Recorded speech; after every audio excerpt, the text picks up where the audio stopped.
Ladies and gentlemen, you're watching, yes, the Yankees Entertainment and Sports Network.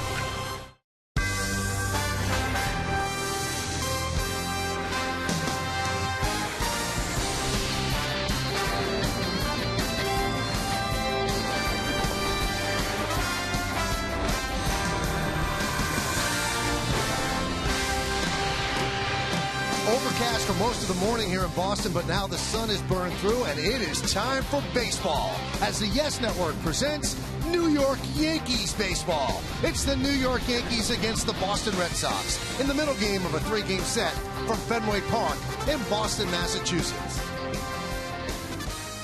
Hello, everybody, and welcome to Yankees baseball, along with David Cohn.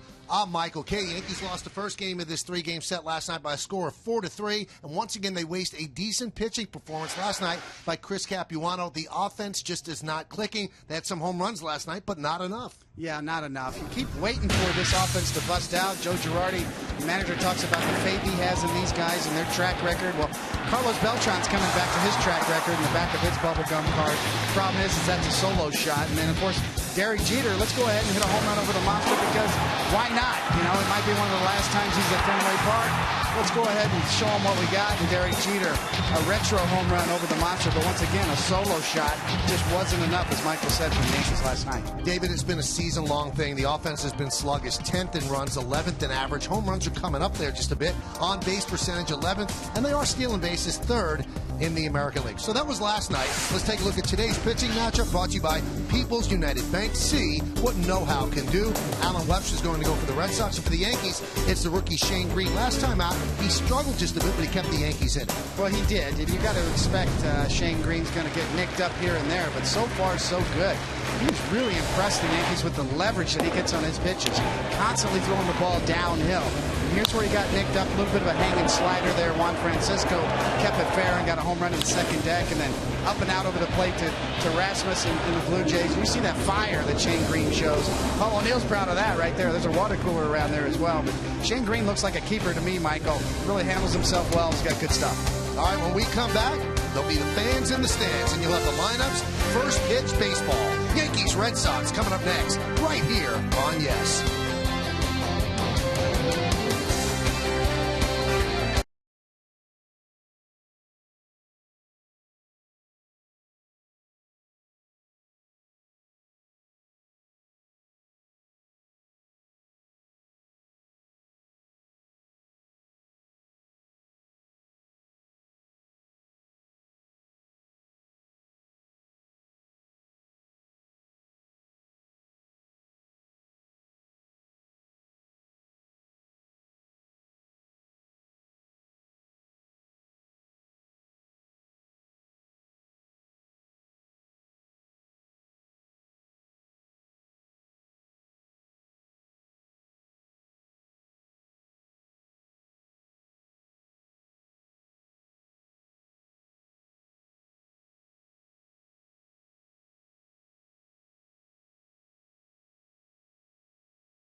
Is brought to you in part by Blimpie. Get the most for your money with Blimpie $5 deals.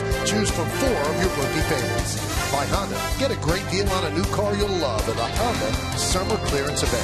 And by NYU Langone Medical Center, made for New York. Boy, it's dire weather reports about this afternoon. Now, it doesn't turn out to be a great day, but it looks like we will get the baseball game in here at Fenway Park. The Red Sox have taken the field. So let's take a look at the Yankees starting lineup that is presented by Lexus. Yankees have lost 6 of their last 7 games. They lead off their left fielder, Brett Gardner. The captain, the shortstop, Derek Jeter, bats second. The number 3 hitter, center fielder, Jacoby Ellsbury. Mark Teixeira is at first base, cleaning up. Hitting fifth, the DH, Carlos Beltran. He has 5 home runs against the Red Sox this year. Chase Headley at third base will bat 6th. Batting 7th, playing second base, Stephen Drew. Martin Prado in right field will bat 8th. And batting 9th and catching for the Yankees, Francisco Cervelli. And another young right-handed pitcher for the Red Sox here today. Alan Webster is going to be his second start. First one wasn't so bad, although he had 5 walks against 4 strikeouts. And let's go ahead and give you your pitcher scout reports, brought to you by your Tri-Honda dealers. And yes, he is part of that August blockbuster trade that really made news last year. The Josh Beckett, Adrian Gonzalez, Carl Crawford, and Nick Punto trade to the Dodgers. It kind of got the Red Sox reset in 2012, actually 2 years ago. And you could see that he is a top prospect. He is the number 4 rated Red Sox prospect by Baseball America. And another audition, as you said, Michael. I mean, it's wide open for young pitchers on both of these teams. Lackey's gone, Lester's gone. You're going to get 2 months here to have an audition and maybe find your way into the rotation next year. Yankees trying to even up this series, losing last night by a score of 4-3. And as we mentioned, it has not been a good road trip for them or the end of the homestand either. Losing 6 of their last 7. They have to get back to winning ways shortly because the season is starting to wind down. 2 months remain. We are on August 2nd. Brett Gardner will dig in. Yankees are 55 and 53. Webster's ready. He's on the rubber. And let's do it here at Fenway Park. Pitch is way outside, and we are underway.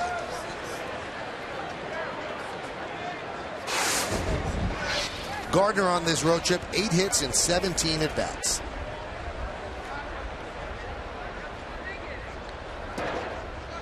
And the pitch is low, 2-0. The crew chief, Ted Barrett, is behind the plate. Paul Schreiber at first. Adam Hamari, the second base ump. And Alfonso Marquez will man third. 3-0 to Gardner.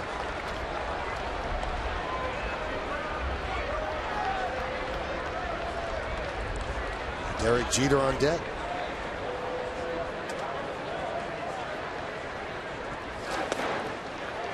There's a strike.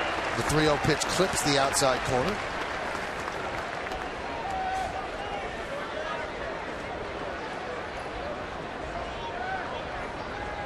Defense straight away for Brett Gardner. And that's way off the plate. Gardner works a leadoff walk. Here's Derek Jeter.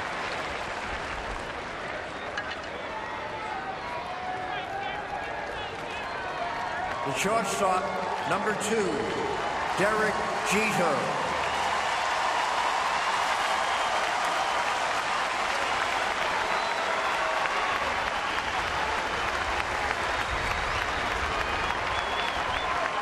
Even Red Sox fans are cheering. Yeah, you know, it is amazing. After all the years of Derek Jeter playing against the Red Sox and some of the cat calls he's got here at Fenway, completely different now.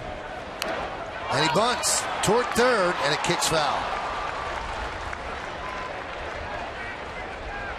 David, it's like he crosses all party lines. Imagine there was a politician that conservatives and liberals would love. I mean, that's Derek Jeter. Derek Jeter for president, yes.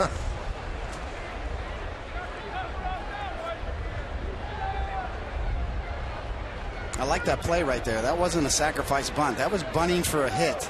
Trying to catch Boston off guard there.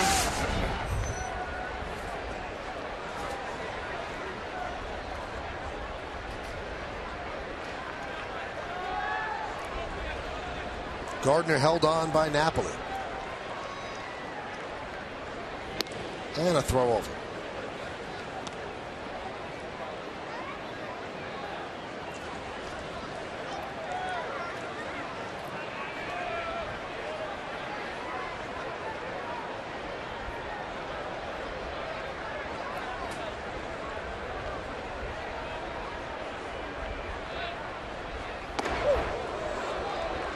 Way inside, 1-1.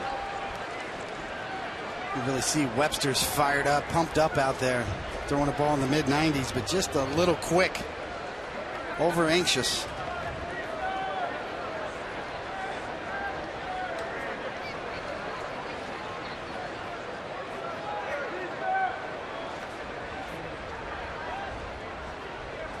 Runner goes right in on the hands and foul back. Gardner had a pretty good jump. Yankees baseball is available in Spanish by hitting the SAP button on your remote. SAP is brought to you by Infinity.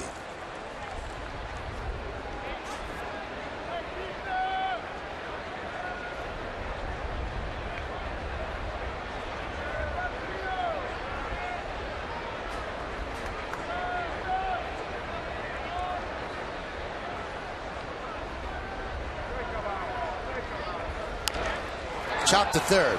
Holt bobbles, regains, fires, and Jeter's safe. The throw pulled Napoli off the bag.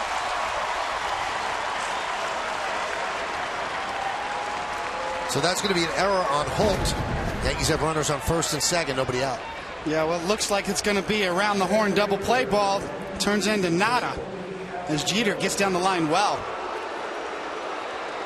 Much higher hop than Holt expected, as you see. He gets eaten up. A lot of topspin coming off the bat of Jeter. There's Yesmo, brought to you by your Mercedes-Benz Tri-State dealers. And that's going to bring up Jacoby Ellsbury. Jacoby 3 hits in his last 29 at-bats, robbed of what he thought was going to be an inside-the-park home run on a great play by Mookie Betts in center field last night.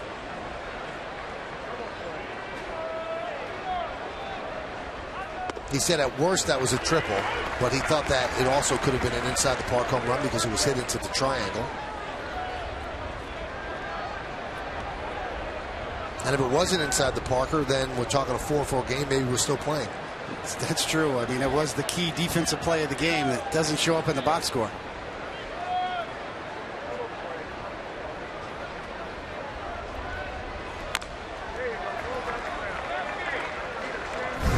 What a catch this was, David. Well, Mookie Betts is this kind of an athlete. He was playing deep already, but he got to full speed in a hurry to get to that ball.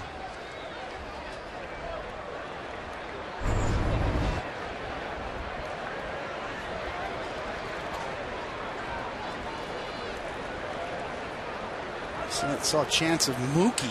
How ironic is that? For the Red Sox crowd last night, starting a Mookie chant.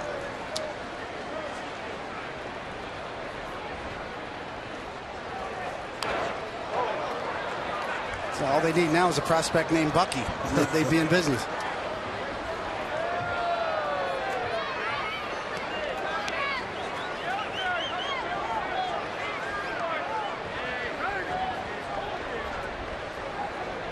Lights are on here at Fenway Park on a very overcast Saturday afternoon. Gardner at second, Jeter is at first. Just underway here at Fenway. Fly ball, shallow center. Coming on is Jackie Bradley Jr. who'll make the play, and Jeter's going to be doubled up.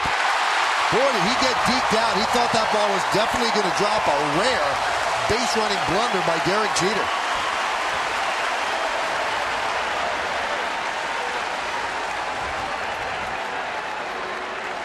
You can see Jeter looking back out towards center field, and he really did get fooled. And I think Jackie Bradley Jr. got a little bit fooled on this too. It looked like all of a sudden Jackie Bradley Jr. is going to pick up juice and come get it, and Jeter got fooled, thinking that ball's going to drop in, and he's a dead duck at that point. But Bradley Jr.'s got that kind of speed to catch up. He kind of misread that ball off the bat. Very rare base running mistake from Derek Jeter.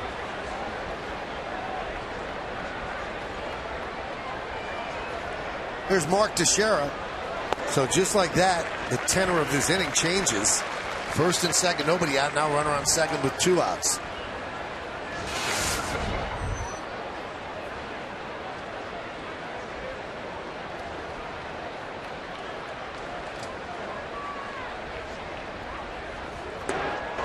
Way out in front.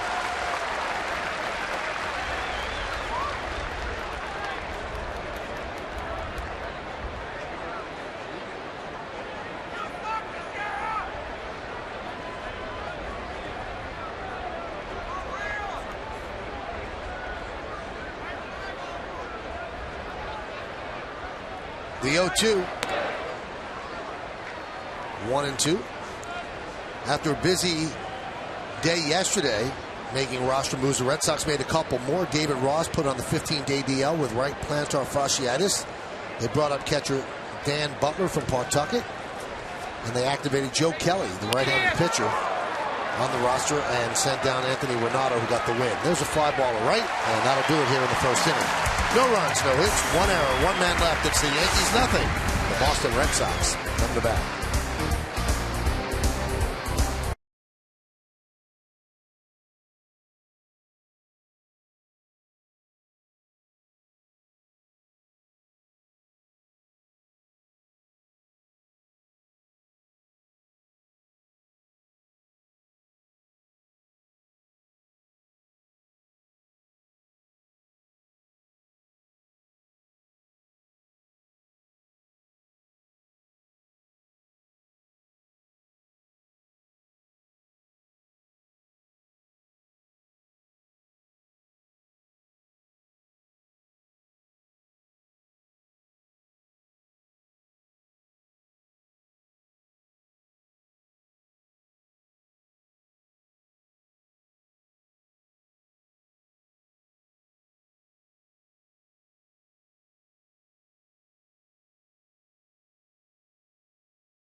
Take a look at the Red Sox starting lineup against Shane Green, and it's presented by Chevrolet. Brock Holt at third base will lead off, batting second and playing second. Dustin Pedroia. David Ortiz, the DH, hits third.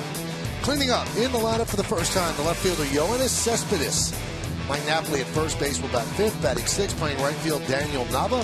Xander Bogaerts, the shortstop, will bat seventh. The number 8 hitter is the center fielder Jackie Bradley Jr. And Christian Vasquez will catch.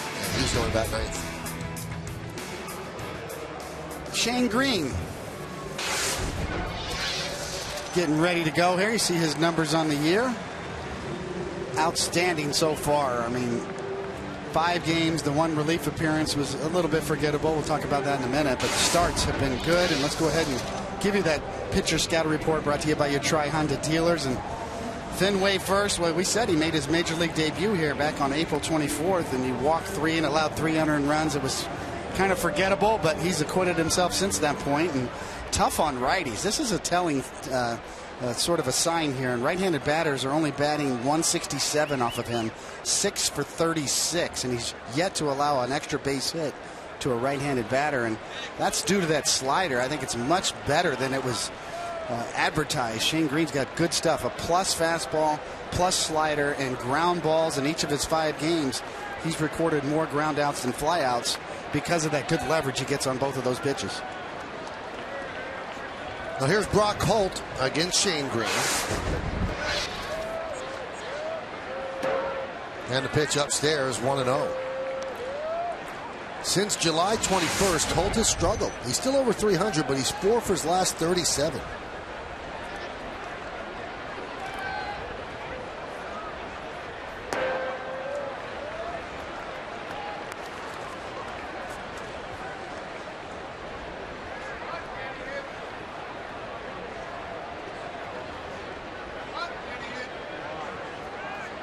The righty deals.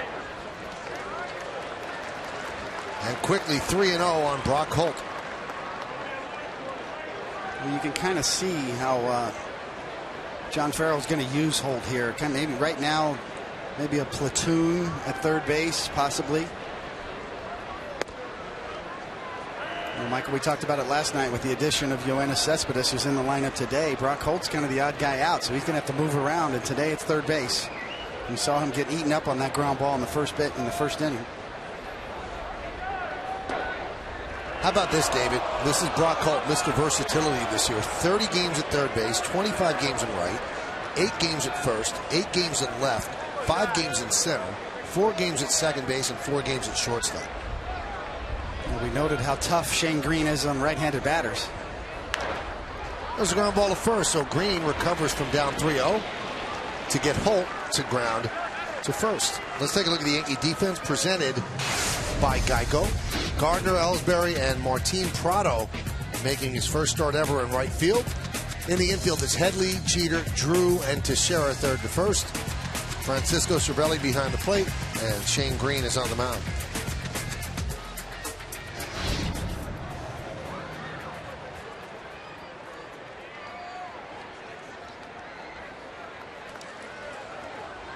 Here's Dustin Pedroia. 1-0.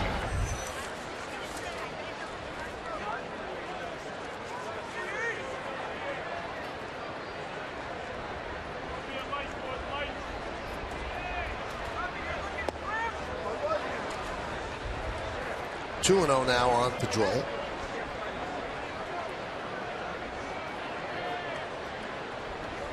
Dustin, 2 hits. His last 10 at bats. He also made an address change. His buddy John Lester was traded, so he moved into John Lester's locker.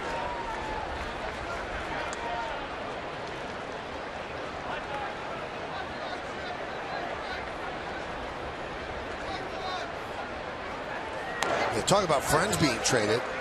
The Yankees got Stephen Drew, and they traded Kelly Johnson for Stephen Drew, and the two of them are really close. In fact, they were in Stephen Drew's apartment when word of the trade came down. And then Stephen Drew said, listen, you want my apartment if you're living here? He said, no, I can't. It's too small because of the kids. So that's how close they are. And they both took each other's numbers.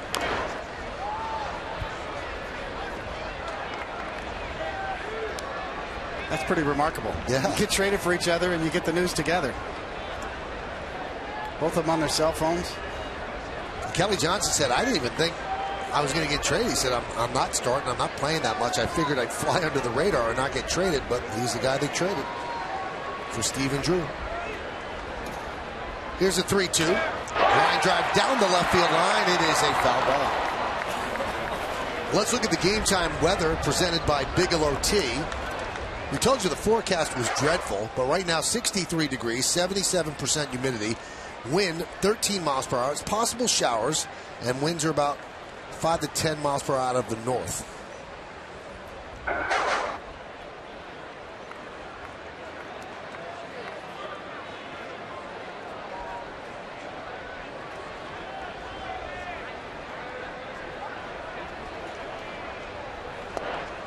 Strike 3, Pedroia down looking, and he does not like that call.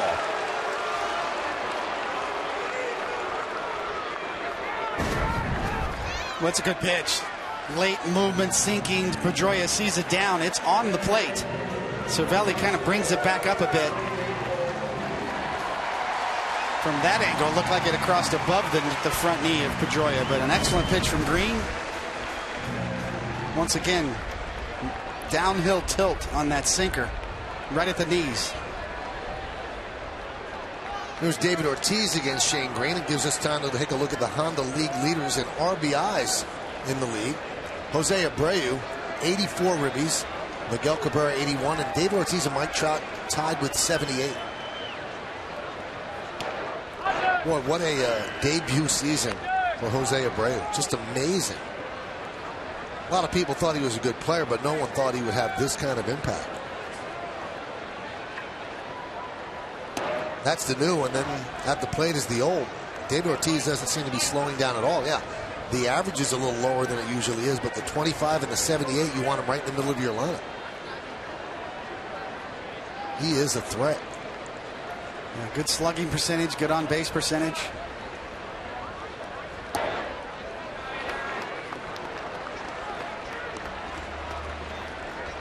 About 2/3 of the way done almost today, I think, Michael, is about the 2/3 point. I mean, obviously there's a couple of rainouts and makeup dates for the Yankees, but about a third of the season is left.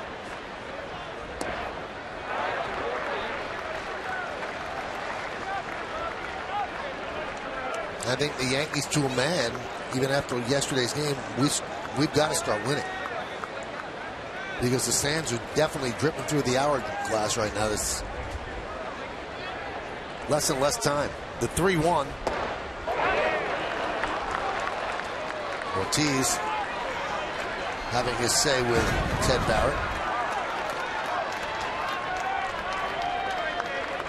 A good job by Cervelli. That ball did look like it had a little tailing action that probably put it just off the plate. Cervelli with a good job of framing it.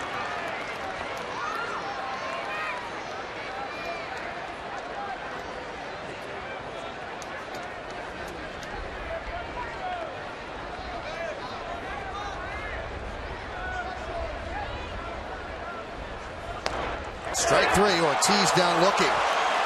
And he has his hands on his hips talking to Ted Barrett. So Pedroia and Ortiz both did not like the strike three call.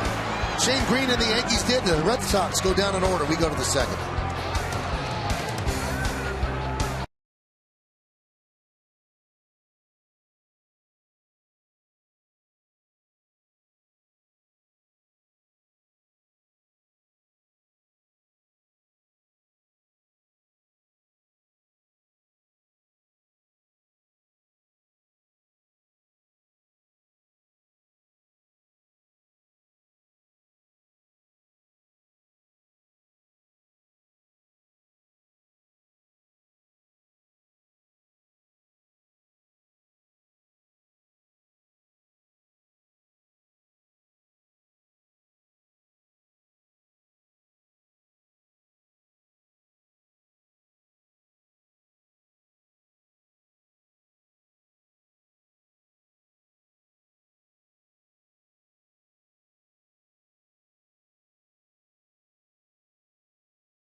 The Red Sox, Alan Webster, and it's brought to you by Geico. Cespedes, Bradley Jr. and Nava in the outfield. Holt, Bogarts, Pedroia, Napoli third to first. Vasquez behind plate. Webster on the mound. Bradley, when he got Jeter on the double play, that's his 13th outfield assist, which is the best in baseball. And number 2 is a guy in left field, Yoenis Cespedes, who has 12. Beltran swings and misses at the first offering. He has an 8-game hitting streak, and it's a vitamin hitting streak, 1 a day, 8 for 16.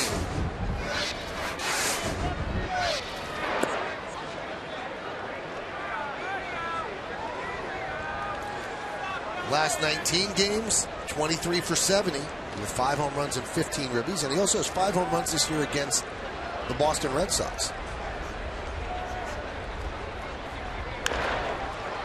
Grounded to second, backing up Pedroia, and from the outfield grass he makes the play.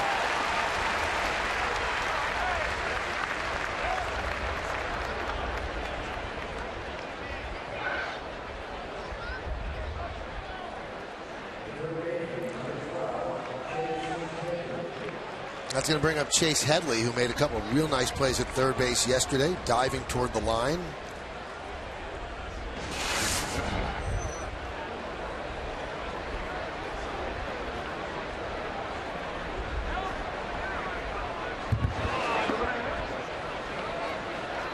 Carlos Beltran said after the game yesterday, he said, when a team makes a lot of trades or adds new people, sometimes it takes a while to gel.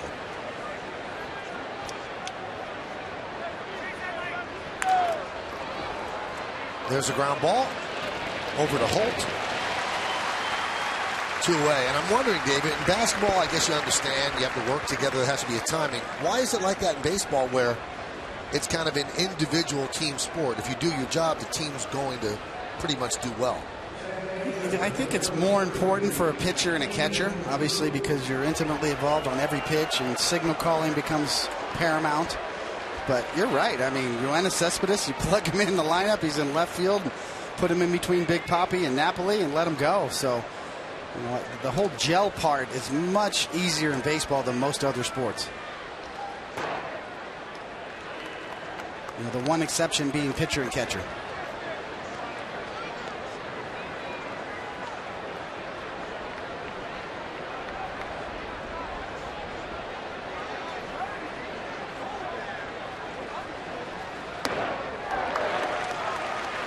We just witnessed it with the trade deadline, that crazy frenzied day. You can't have that in any other sport, what baseball has. So I don't really agree with that statement, you know, as much in terms of gelling or team chemistry. Much easier to throw on another uniform and go get in the lineup and just do your job. The 0-2 to Drew. I mean, shortstop and second, there has to be a gelling process in terms of timing between Jeter and Drew, I guess. But Martin Prado, I don't know who he has to gel with. He just has to hit and play right field. The 1-2. Talking a long time baseball right here in Boston, Nick Cafardo of the Boston Globe, he said, Stephen Drew, he said, is one of the best people that you'll ever have in a Yankee uniform. He said he's a great teammate, loves to play the game, is an unbelievable shortstop, and he will find a way to make it work at second. And I said, well, how about hitting? And he said, you know what? His lifetime average is about 260. He said, and I think he's going to hit home runs at Yankee Stadium. He said, so I think it's a deal that works for the Yankees. Well, it certainly makes sense for the Yankees. It made sense for the Red Sox because, you know, when they signed Drew earlier in this year, it was because Middlebrooks and Bogarts weren't working on the left side of the infield. They wanted to go back to last year and put Bogarts at third because Middlebrooks was injured and really struggled early in the year. So that was the decision-making process to get Drew back in here, get him at short. Now that the Red Sox have pulled the plug, there was no need for Stephen Drew anymore. So it kind of made sense for the Red Sox to go ahead and make that trade as well. The 1-2.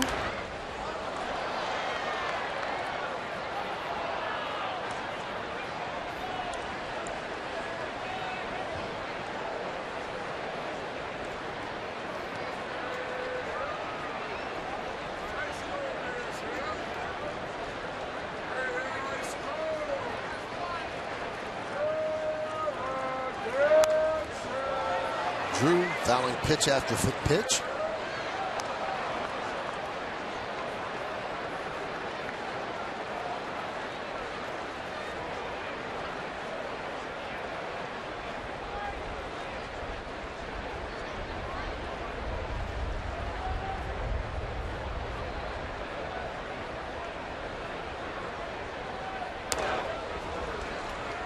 Get some giddy up on the fastball, 95 miles an hour there, and it's 2-2. Swing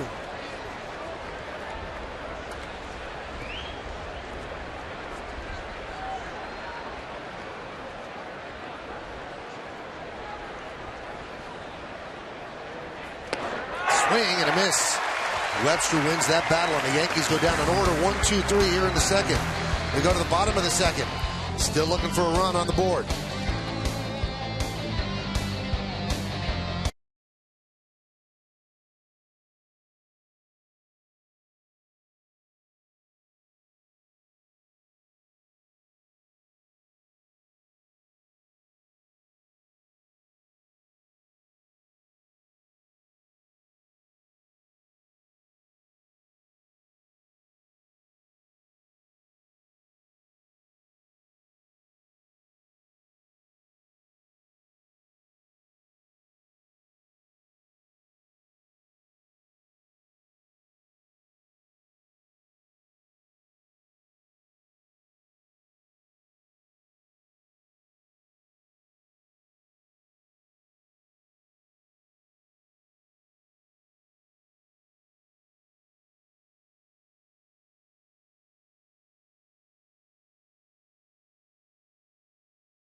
favorite mobile phone or tablet. Get live look-ins, instant replay, score, stats, audio, the free MLB.tv game of the day, and more. Download on the App Store or visit Yankees.com today.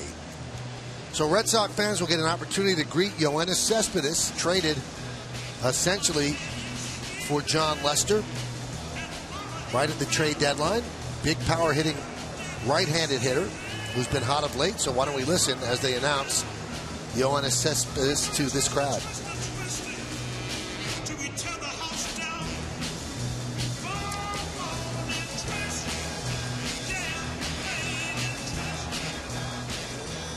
Now batting for the Red Sox, the left fielder, number 52, Yoenis Cespedes.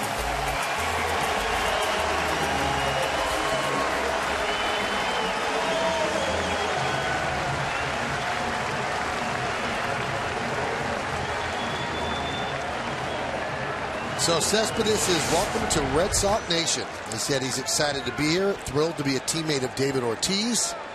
And you see what he has done so far this year in Oakland. And he's been hot of late, 15 hits in his last 46 at-bats, and there's a strike.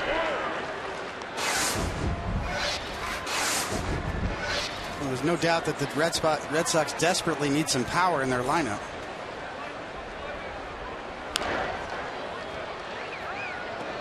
Just 82 home runs collectively on the year for the Red Sox this year. It's the fourth fewest in the American League. Now, they knew they would have to add a bat during the winter, and they looked around at who was going to be a free agent, the cost they thought would be prohibitive, and they just felt that getting this guy was the move.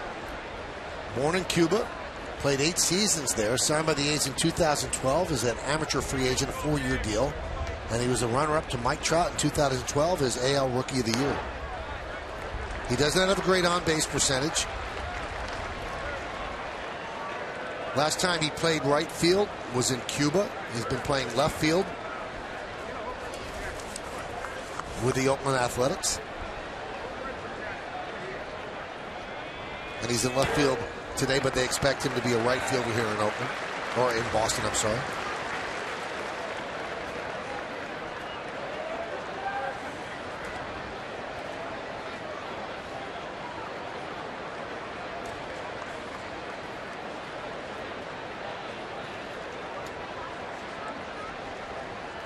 And Green deals.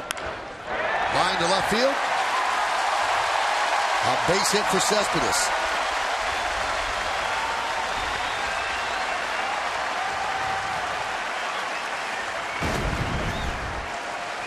It looks like a good pitch from Green. The slider down. Cespedes almost one-hands it. Shows how strong he is. Still get a line drive to the outfield on that kind of a swing. Good pitch from Green. Even better hitting from Cespedes. That's the first hit in the game for either side.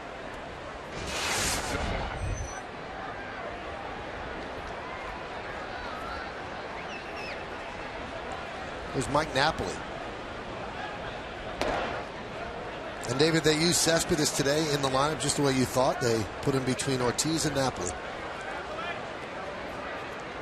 Pretty formidable 3-4-5.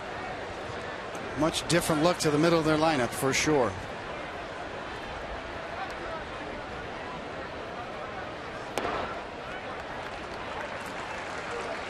So Cervelli wants to go out and talk with his pitcher.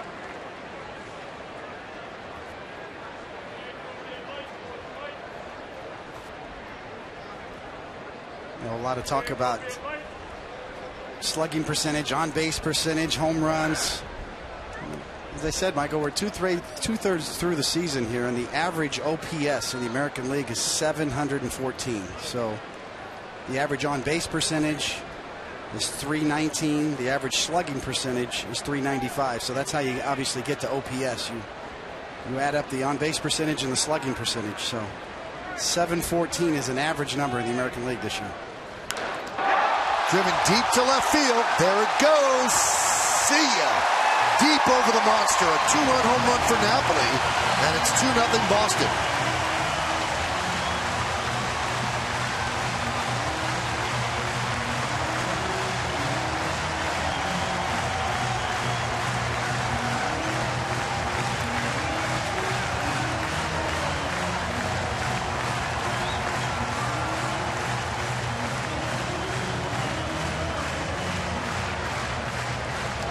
13th home run for Napoli. Now has 38 ribbies. Well, this is a first for Shane Green. We talked about how good he is against right-handed batters, and that one just kind of stayed on the inner half, and Napoli just mashes it. First home run this year given up by Shane Green to a right-handed batter. There's Daniel Nava.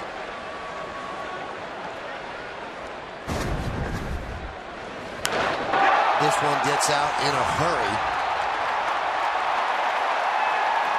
and goes to the parking lot behind the Green Monster. Melky Cabrera hit one there the other day, broke a window. No windows broken on that one, but 2 runs do score.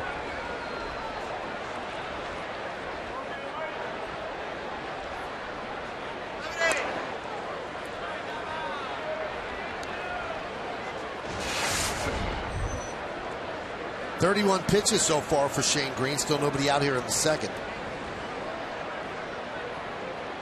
Red Sox are taking a lot of pitches against him. Falling behind. And now 3-1 on Nava.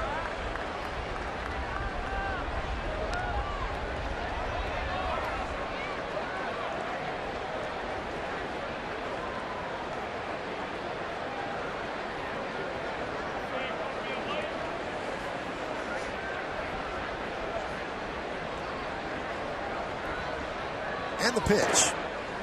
And he walked him.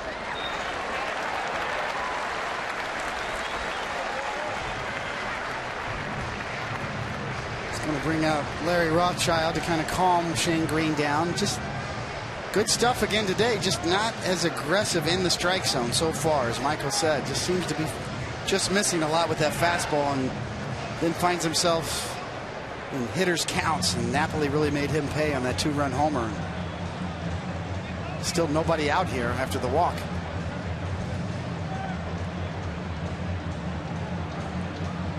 We got the Red Sox 1-2-3 in the first inning, but then the single allowed to Cespedes and the 2-run home run by Napoli.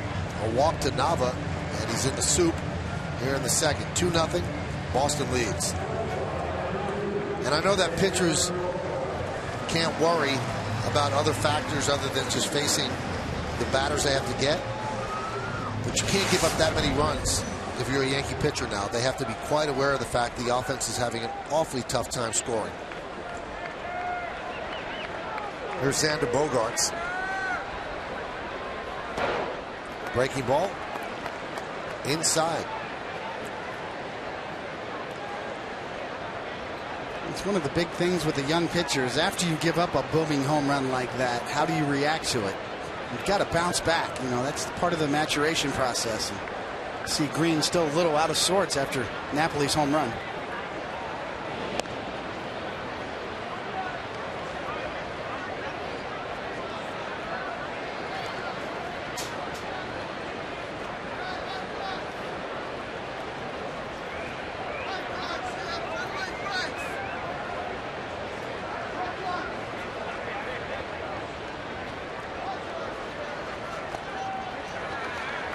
Count 2-0 to Bogaerts.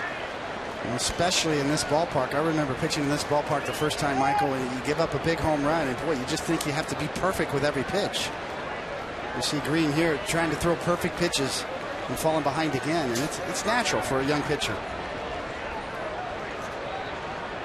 Kind of lose a little bit of your aggressiveness. He gets the call there on the outside corner, and the count 2-1.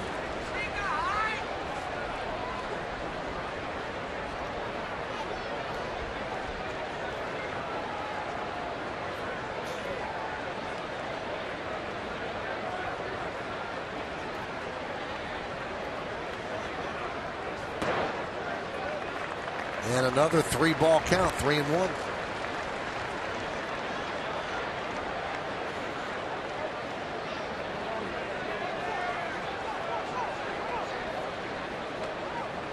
You get to the point, Michael, where you don't want to let him hit the ball. You get afraid of contact. You've heard that cliche, but it really is true for young pitchers. You almost shy away from the strike zone a little bit.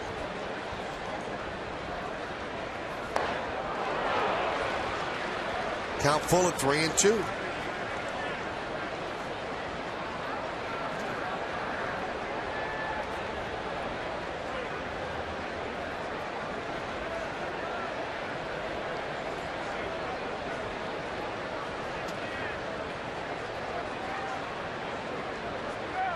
Runner goes. Just got a piece to stay alive.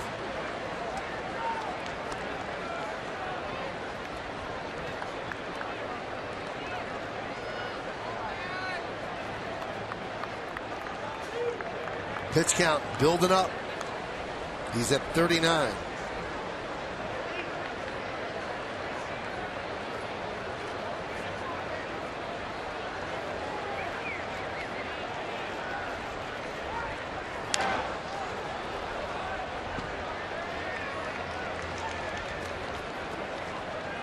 Orioles won last night, so the Yankees are 6 games back. They're in 3rd place.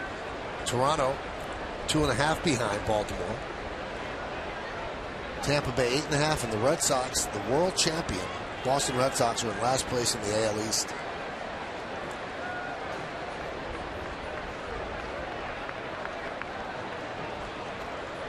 Three-two.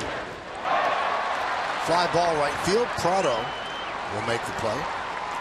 You know, we talked about the offense, David, and Kevin Long had a glaringly honest quote in the Daily News today. This is the Yankee hitting coach saying we're not scoring 6-7 runs a game. Are there days that's going to happen? Yeah. But for the most part, it's been 2, 3, 4, or 5. That's the reality of it right now. I don't know if we're capable of getting to 5 or 6 runs. Wow. So with all these maneuvers, they're a 4-run team. I don't know if you can win many games just scoring 4 runs. You see the frustration coming out there, almost out of Bill Parcells' page of quotes. You know, you are what your record says you are. Maybe this is what we are.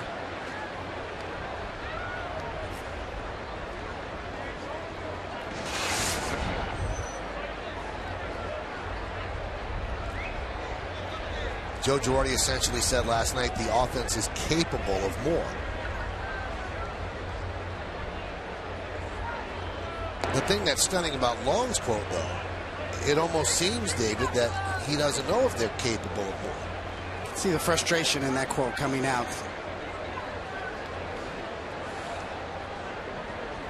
Sometimes you get interviews with players or coaches right after a game and it's fresh. You can get that frustration.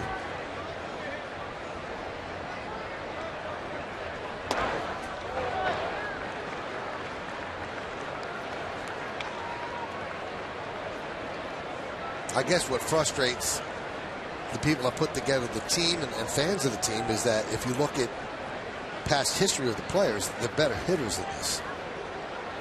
Well, Brian McCann's a better hitter, and Carlos Beltran's a better hitter. Yeah, Beltran's injuries really hurt. Chopped slowly towards second. Stephen Drew makes the flip to Teixeira and gets Jackie Bradley Jr. for the second out as Nava moves to second. Well, this is just pure athleticism. As Drew had to kind of redirect his path. You see him kind of break over, and then all of a sudden he's got to stop, reverse course. And that's just straight athleticism right into the Red Sox dugout with a nod to the head, too.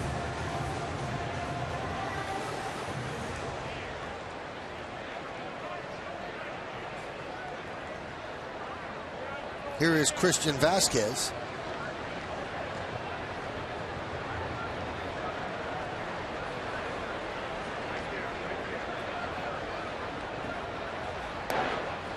And a strike. We talked about Stephen Drew and always been considered an outstanding defender and having to make adjustments playing second base, and that shows you why Mick Kelleher, we talked about it too with Stephen Drew, that he's such a good athlete. He thinks, and the Yankees feel, that moving to second base will be no problem. Grounded up the middle and through for a base hit. Nava rounds third. He's coming home. He'll score. It's an RBI single for Vasquez, and it's 3-0 Boston.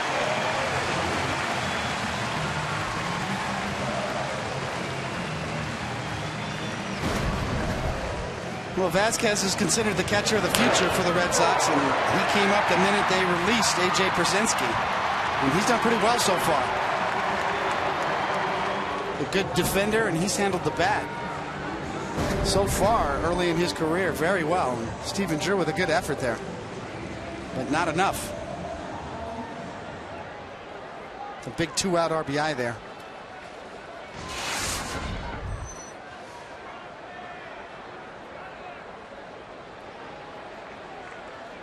Here is Brock Holt. Now, we told you about how Brock Holt has played all these positions. There is a template for that in Red Sox history. Our older viewers might remember a man by the name of Billy Goodman. Played for the 1950 Red Sox. He led the American League in batting and played 5 different positions.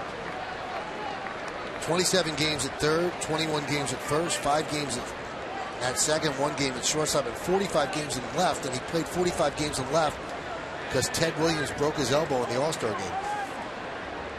So he just had his bat in the lineup all the time and won the batting title. So there is a precedence for this. And there's a base hit for Brock Holt.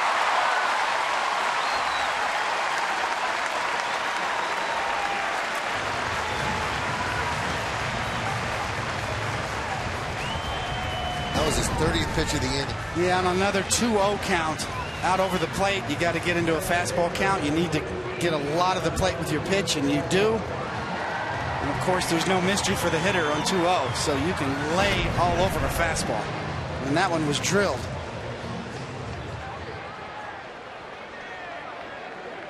And Chase Whitley is up. So first and second with 2 men out. Here's Pedroia. 1-0.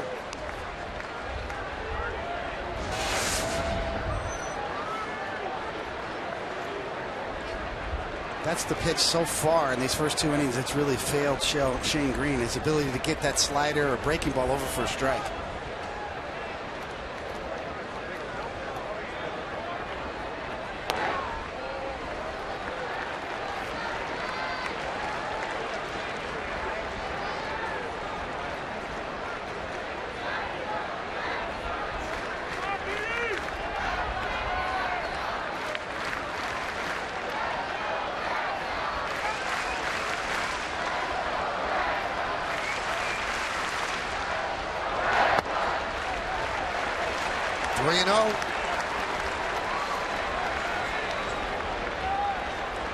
And Ortiz is on deck. And several of those fastballs just missing, too, for Shane Green. Excellent movement. We talked about his leverage and downhill tilt that he gets. Just low. Several of his fastballs just barely missing. 3-1.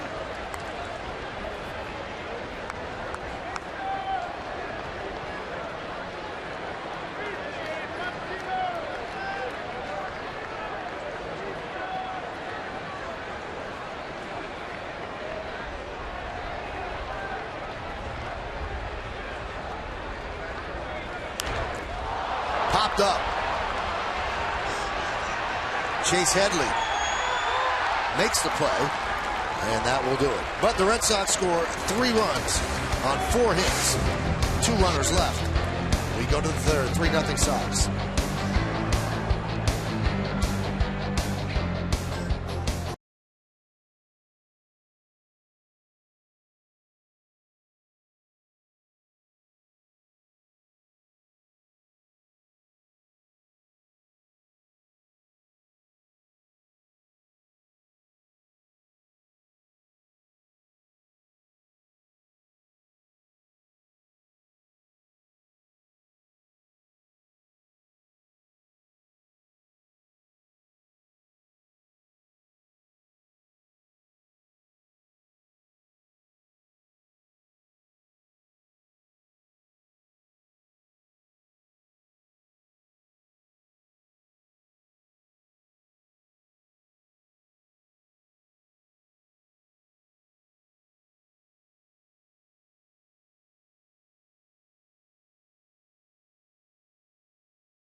hybrid vehicle of the Yankees.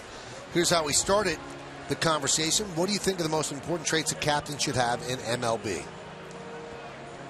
And OmniFet said a good captain, or any captain for that matter, should be influential, not only to the team, but to the fans as well. And on this day, we remember a Yankee captain. Thurman Munson passed away on August 2nd of 1979 in a plane crash.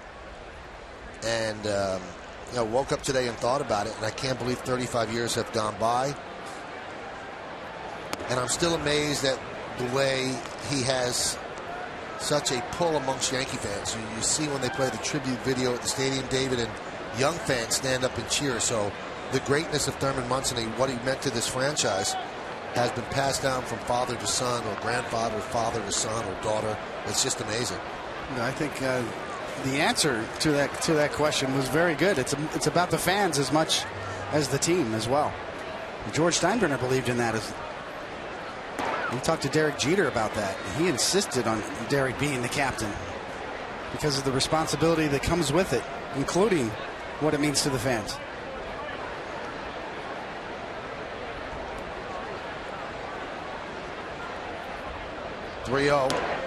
A strike. Follow Yes Network and tweet us your responses using hashtag Yankees Prius to keep the conversation going. On the Audi A3 scoreboard, Boston 3, New York nothing. Prado leads off to 3-1, and Prado walks.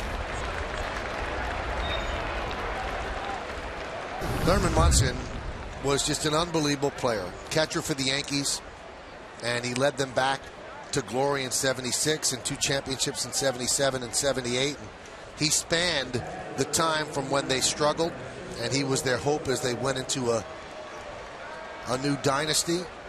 Just a special player, clutch. Look at his numbers in the 1976 World Series where they got swept. He was the one shining light for the Yankees, and he went down in a plane crash in Ohio 35 years ago today. Such a unique player. Maybe the only catcher in history that would throw the ball sidearm to second base, depending on how he received the ball. Cervelli goes down.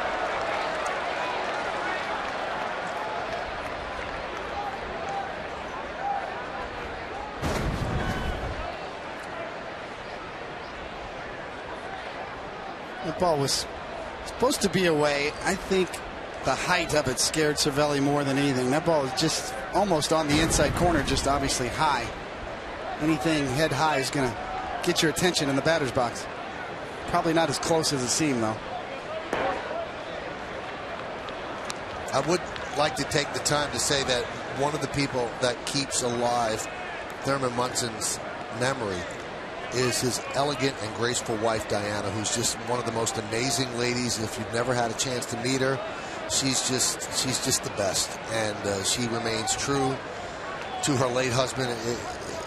The way she talks about him and the things she does in his name for charity, it's amazing, David. You've met her. She's a very special lady. Without a doubt, and she has carried on the tradition with the Thurman Munson dinner every year annually. I was at it this offseason. Just a great dinner. One of the highlights of the charity circuit in the offseason. Diana has kept it going, and not only kept it going, but it has thrived under her watch.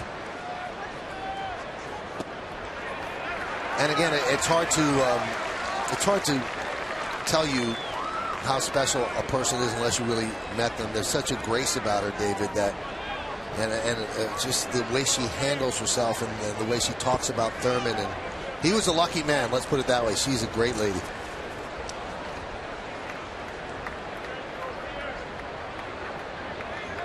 The 2-2 pitch. Outside 3-2.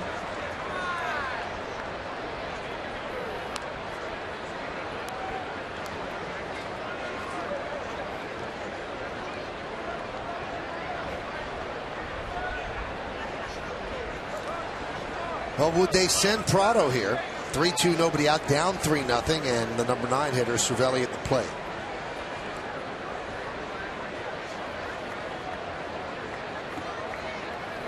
Prado goes. How about? I think that's a good call, Michael. You know, Webster's shown that he gets a lot of ground balls. He's got a heavy sinker working today, trying to stay out of a potential double play.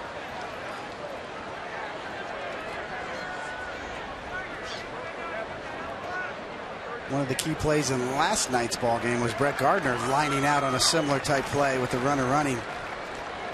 Line drive double play to Pedroia at second, kind of turned that 5th inning around last night. Runner goes. Pitch is inside, so a walk to Cervelli.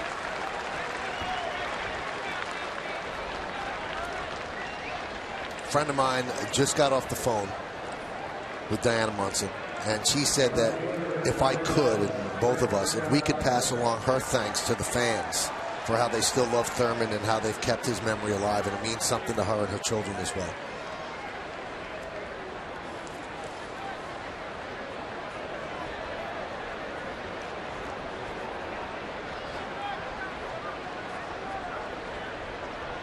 So here's Brett Gardner. He drew the first of 3 walks against Webster. And the Yankees looking to get some of the runs back they gave up in the bottom of the 2nd. And there's a strike.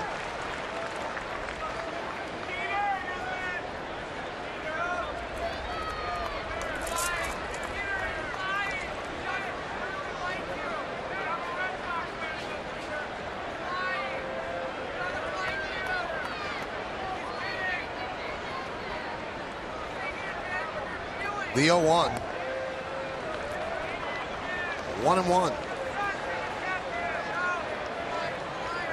It's a big inning for the Yankees here. After the 3 spot that Boston put in the bottom of the 2nd. Get right back in it, kind of answer it on the shutdown inning on the other side for the Red Sox.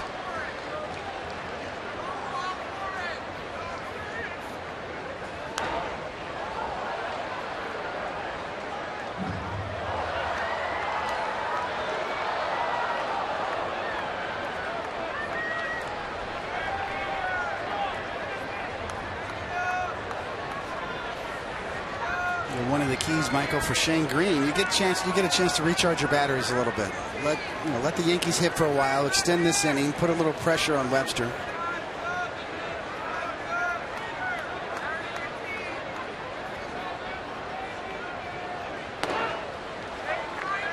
Two and two.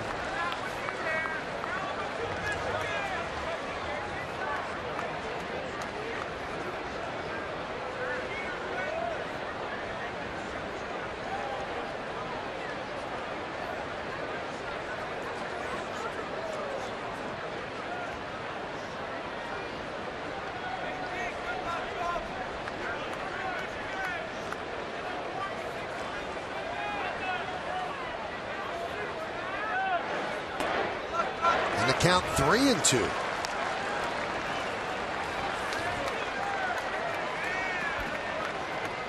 Another classic Brett Gardner at bat. Seeing a lot of pitches.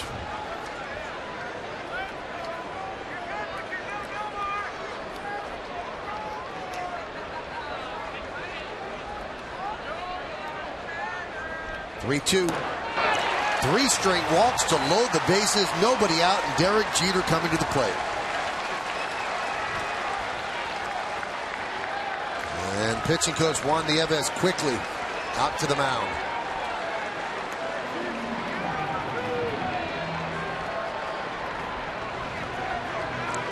Last night, Derek Jeter, first pitch, fastball. 8th inning home run. Into the monster seats.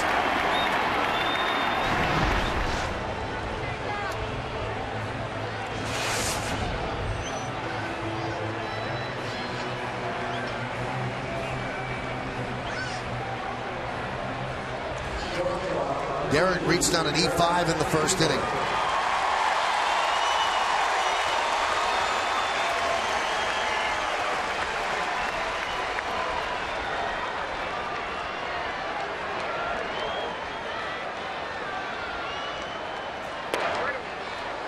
Strike from Webster.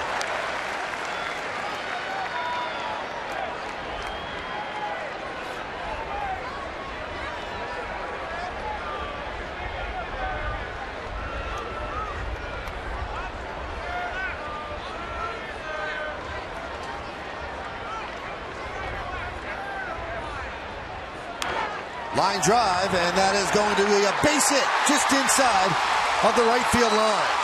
Prado scores. Cervelli scores. It's a double for Jeter as Gardner moves to third, and the Yankees have pulled to within 3-2.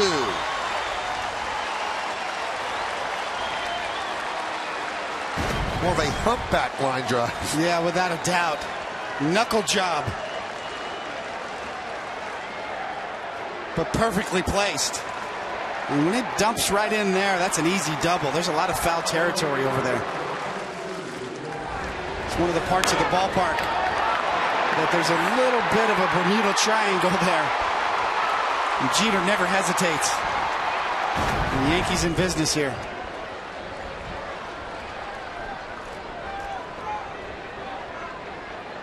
So Jeter with his 29th and 30th runs batted in. Second and third for the Yanks. Still nobody out, and here is Jacoby Ellsbury.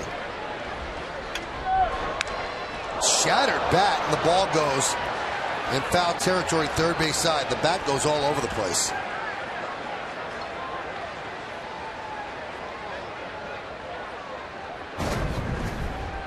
Well, this is what happens when you hit it right off the end of the bat. Full swing.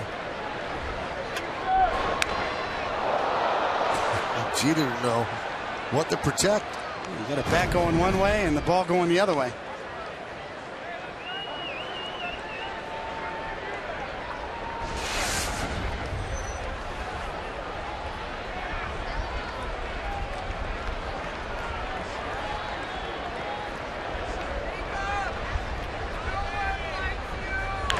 Line drive, caught on one hop by Pedroia. The run will score.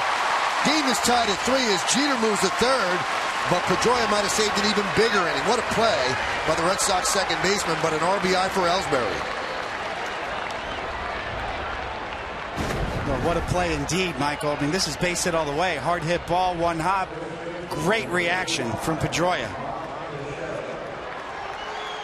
That glove is gold, and he's earned it. But that was a stab of a base hit. Pedroia helping out his pitcher right there. All right, so the Red Sox bring the infield in now. Game is tied at 3. Jeter's at third with one man out, and Teixeira at the plate.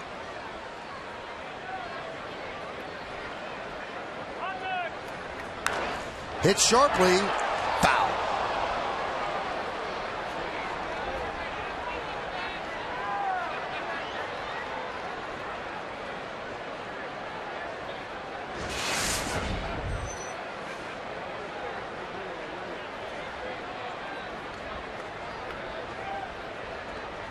See, over 100-point differential, or difference rather, from the average to the on-base percentage. So power numbers are good. The average is down a little bit, but he's still getting his share of walks too. I think the reemergence of Beltran batting behind him will get Teixeira better pitches to hit.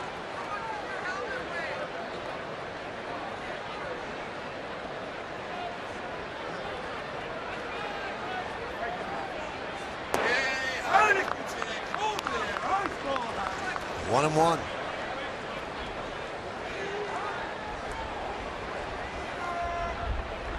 So Webster's pitch count now has to become a concern for the Red Sox. He's at 56.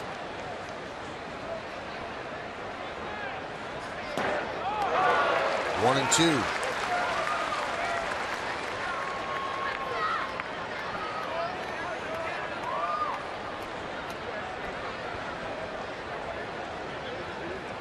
Been Webster's best pitch today is that changeup, straight change, about 84 miles an hour off of that fastball.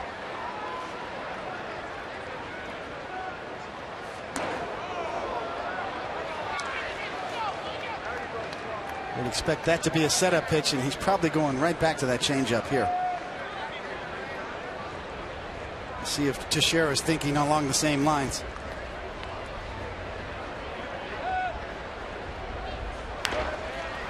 Chop to second. Jeter has to freeze at third. 2 away.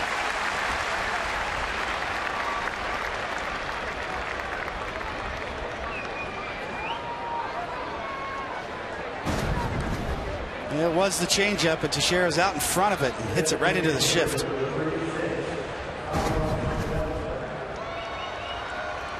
Jeter wisely holding up at third to give Beltran a shot here. Beltran grounded to second. That was in the second.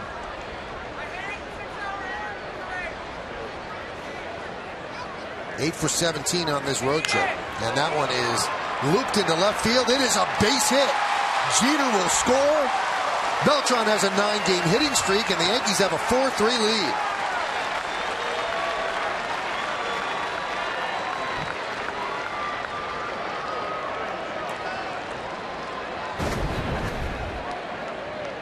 Well, a little bit of a magic wand working here off the end of the bat, but Beltran will take it. A couple of soft hit balls here.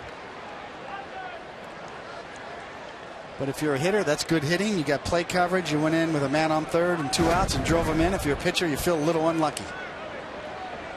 Here's Chase Headley. Now the Red Sox have this drastic shift on Headley, and we've seen Headley bunt on this shift. He's not adverse to that at all. But you've got Dustin Pedroia in shallow right field, and Bogart's playing as if he was in at shortstop.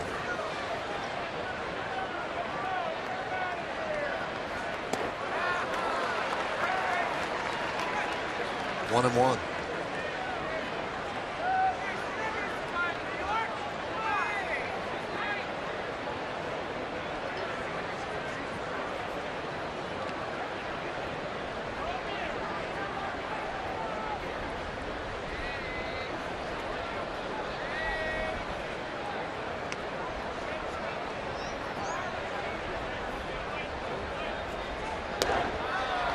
One and two. They're way out in front of that pitch, David. It's clearly his best pitch, Webster, that is. Good action on a changeup. Although he did walk the bases loaded and didn't get in a position to use that changeup to start off this inning.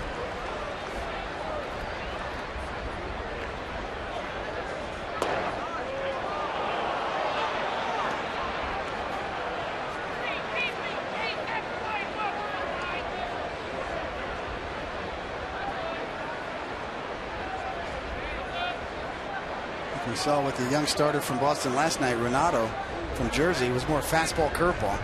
Webster more fastball changeup.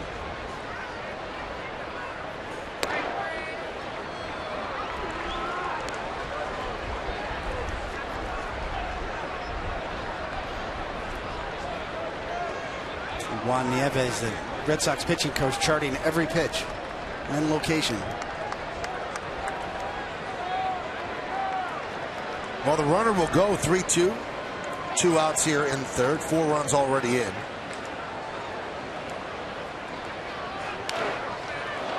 Foul the other way.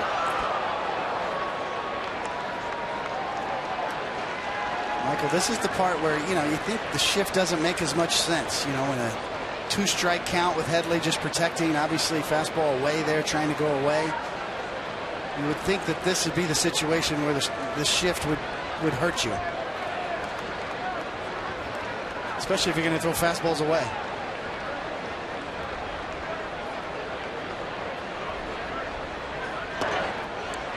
And he takes it for ball 4. That's the 4th walk of the inning for Webster, and he's thrown 35 pitches out of his 67. And just this moment, the Red Sox get their bullpen working, as the Yankees will send the 9th batter to the plate.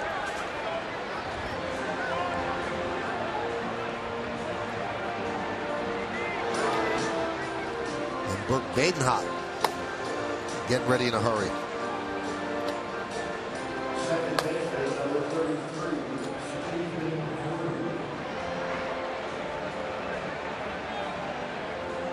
Kind of another one of the General Hospital names on the Red Sox roster, from Burke to Brock to Xander.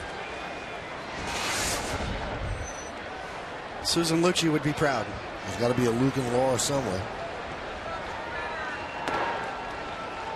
Pitch up and away. Drew, the 9th batter to come to the plate.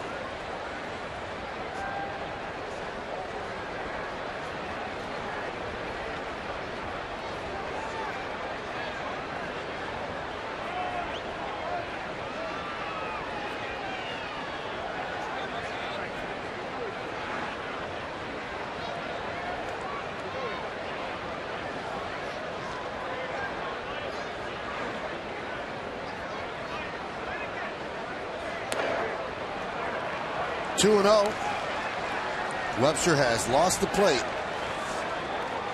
He walked 5 in his first start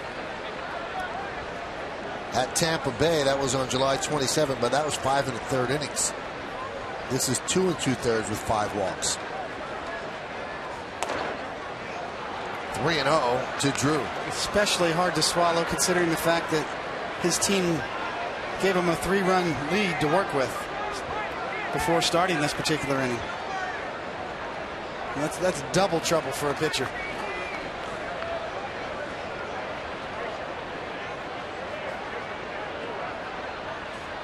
And he walked him on 4 pitches to load the bases.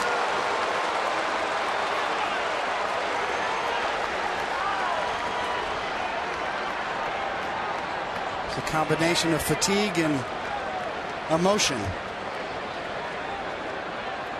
Well, Farrell wants Vasquez to stall. I don't know if that was stalling enough. As Badenhop continues to throw, I don't know the wisdom of keeping this kid in much longer.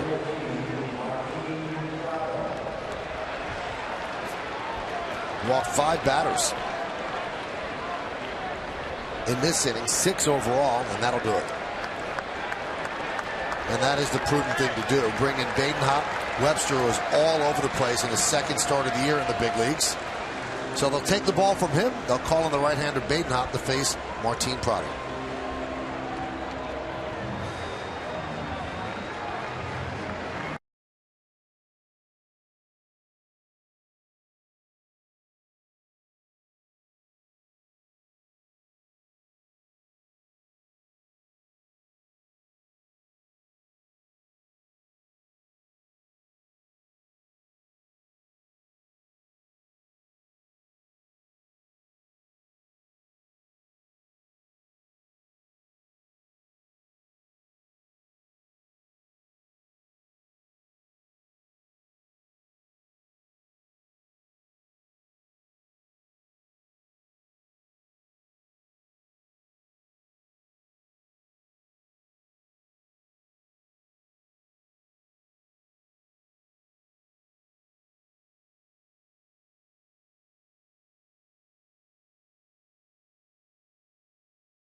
Brought to you in part by Henry and Me. Watch Yankee Legends Come Alive, available on DVD and digital download September 9th. By the 2014 Mazda 3 with seamless connectivity. And by Tullamore Dew, Irish True, enjoy responsibly. Full house here at Fenway Park as John Farrell has to make the Verizon call to the bullpen. Alan Webster walks 5 guys in 1 inning, gives up 2 hits, and has given the lead back. It's 4-3 Yankees as they bring in Burt Badenhop to face Martin Prado with the bases loaded and 2 outs.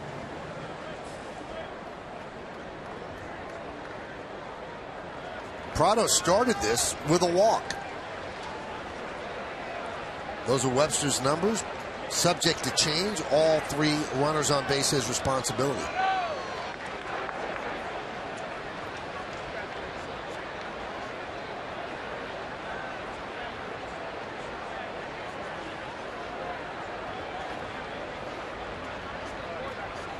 Kind of shaping up like an old school Yankees Red Sox game here at Fenway Park.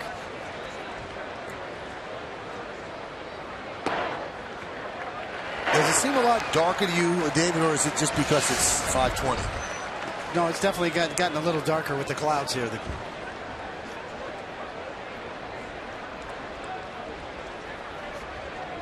Prado, going back to his Arizona days, is 0 for his last 18. So if you believe in do, Vasquez will go out and talk with Badenhot.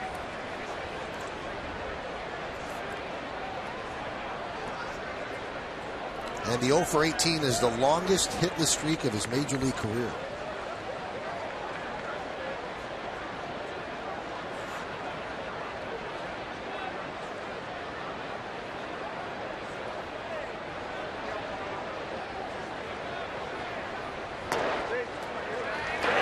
Prado upset with himself. Slaps himself on the left thigh. Count 0-2.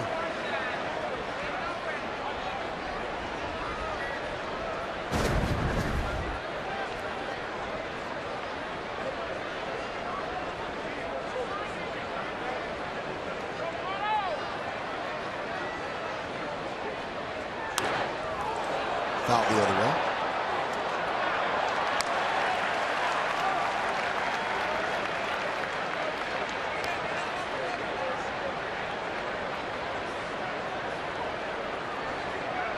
Tough one to swallow, Michael. Young pitcher here at Fenway Park, and he got 6 walks after being spotted a 3-run lead. That one stings. The 0-2. 1-2.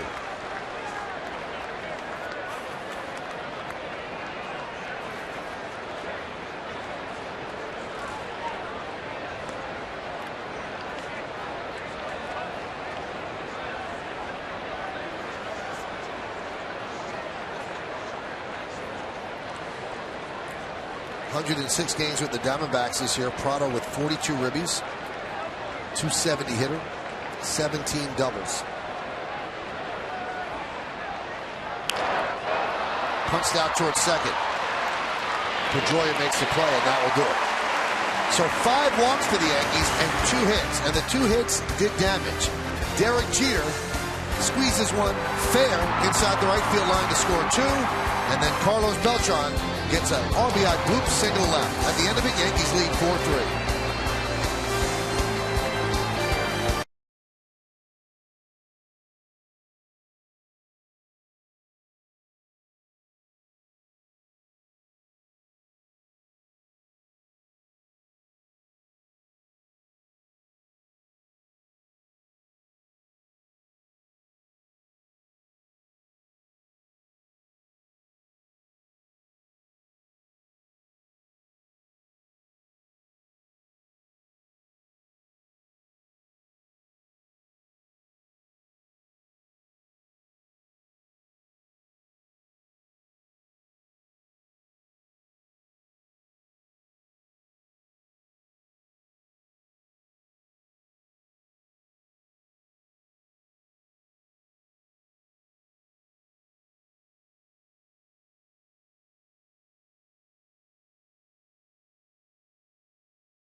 Injury report brought to you by Montefiore Medical Center, Inspired Medicine. Shane Victorino is on the DL with lower back tightness, and well, he has lived on the DL these last couple of years. And David Ross went down yesterday with a reoccurrence of plantar fasciitis in his right foot.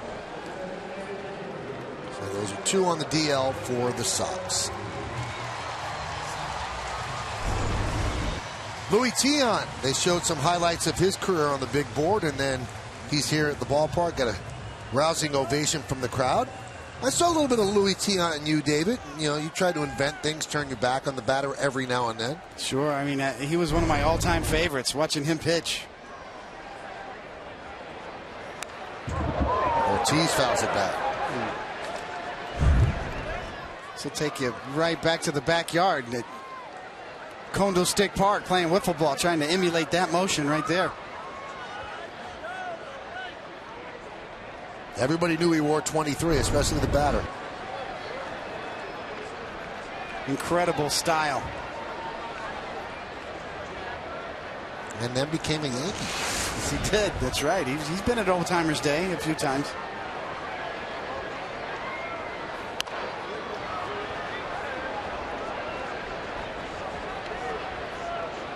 Some of the best commercials ever when Louis Tiant became a Yankee and became the spokesman. As you see the Audi A3 scoreboard, Yankees up 4-3 for Yankee Franks. Look it up on YouTube. They were classic. Quite a character, Louis Tiant. Like to have fun. And the Red Sox made sure that Tiant was in the ballpark yesterday and in the Red Sox clubhouse when Cespedes came in. They wanted somebody from Cuba who could actually talk about things that maybe Cespedes and he have in common, so they made sure the organization have Tiant here.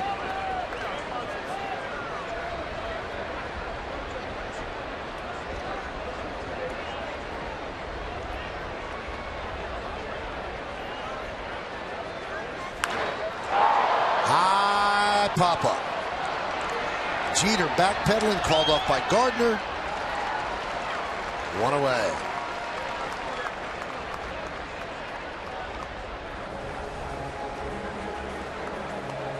Now they're watching the play on the video board.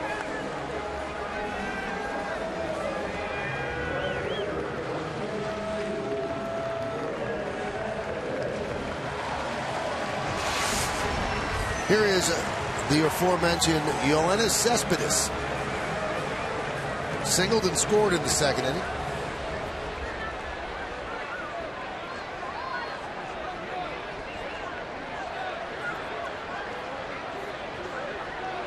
He was here yesterday. The Red Sox did not use him as a pinch hitter. There's a ground ball to Chase Headley. And they get Cespedes for the second out.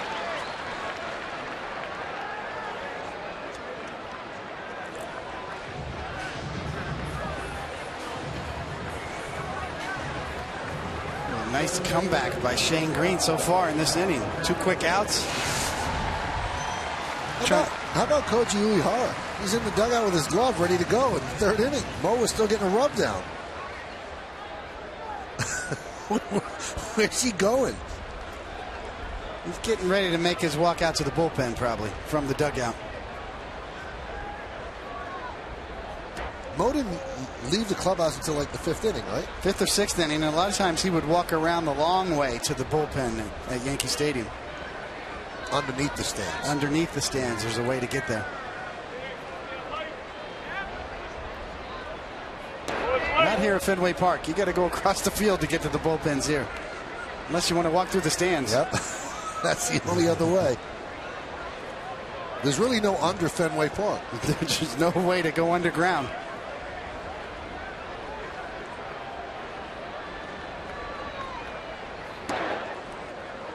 There's a strike to Napoli. Napoli with a 2-run home run over the monster seats in the second inning.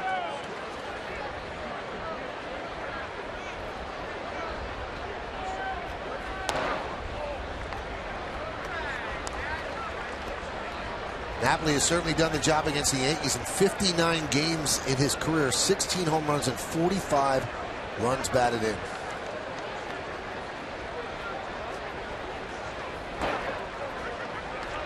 And a walk.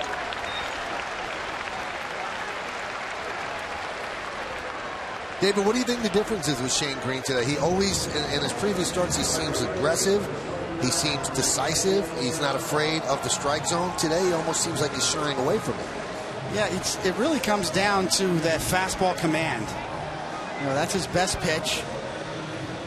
And sometimes with two-seamers or sinker ball pitchers, the movement can be inconsistent. Sometimes it's hard to gauge and get control of it. Looks like he's got really good movement on his two-seamer, but just missing down a lot with it.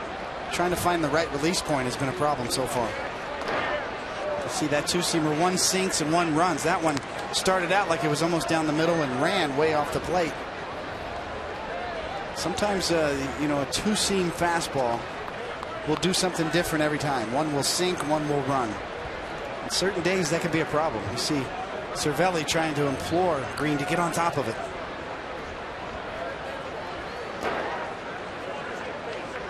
Kind of caught in between, in his release point today. The first pitch of this at-bat went side-to-side movement. That one went down. Just can't quite lock in the right release point to get it in the strike zone. Although the first two batters were pretty good in this inning. He just lost Napoli on that walk and now falls behind here.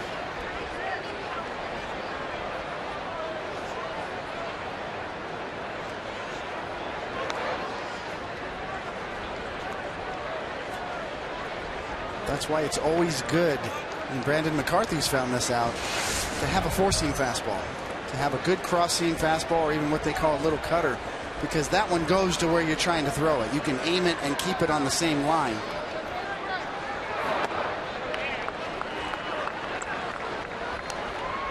With a two-seam fastball, Michael, you've got to sort of pick a spot over here on the catcher. That's your aim point in order to get this kind of movement down and away. When you're having trouble finding that release point, sometimes it's good to go back to a cross-seam fastball and throw it true right through to the target. So you see Cervelli still trying to tell Green to get on top of it.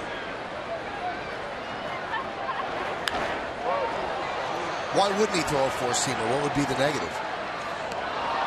I don't really know. I mean, certainly he's more of a two-seam fastball pitcher, but I think to complement that two-seamer, it's good to have a four-seamer, especially to throw inside to lefties or away from right-handed batters. A four-seam fastball has more true flight, and you can throw it right through the target. It's going to go where you're aiming. Whereas a two-seamer, you've got to kind of rely on movement, and sometimes that movement is inconsistent. 2-2 to Nava. Now 3-2. And Teixeira will play behind Napoli, who will be going on the full count 2-out pitch. If you think about Bartolo Colon and all the years we watched him pitch, he pitched with the Yankees, now with the Mets. His combination of four-seam, two-seam fastball has really served him well. Pretty much all he throws. 3-2. Right back to Green. He knocks it down and flips to Teixeira, and that will do it here in the third. No runs, no hits, no errors. One man left. Kochi's going to the bullpen. We'll go into break. Yankees lead 4-3.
866-NY-QUITS for free help today. Here's a question. Who are the only catchers in Yankees and Red Sox history to win the American League Rookie of the Year award? Well, one's kind of a gimme. We have spoken about him. So we'll find out both names in the bottom of the fourth inning.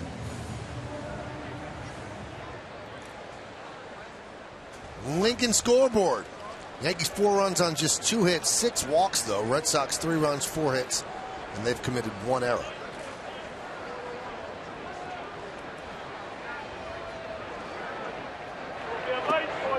On 1.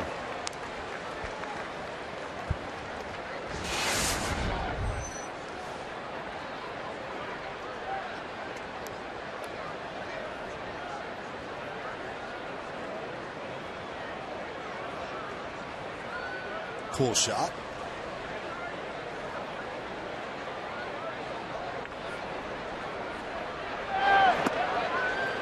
And there's a strike.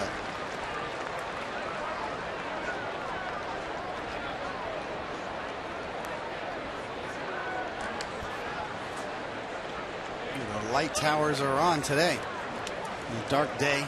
Almost like the scene from The Natural, right? Robert Redford hitting the home run off the light tower. All the sparks flying. Now, one of the things they do here in day games at Fenway is they cover the seats in center field so that you have a better background for the hitters. They put a tarp over the seats, as you can see. Those seats last night, they were filled. So the capacity for day games lower than the capacity for night games at Fenway. But I don't think it would have mattered today. I guess their reasoning is that you sit there, summer, light colors, sun reflects off it, makes it difficult for the hitters, so they cover that for afternoon games. A lot of the hitters used to especially complain about tall left-handed pitchers. And somehow the release point could come right out of that particular area that's covered with a tarp.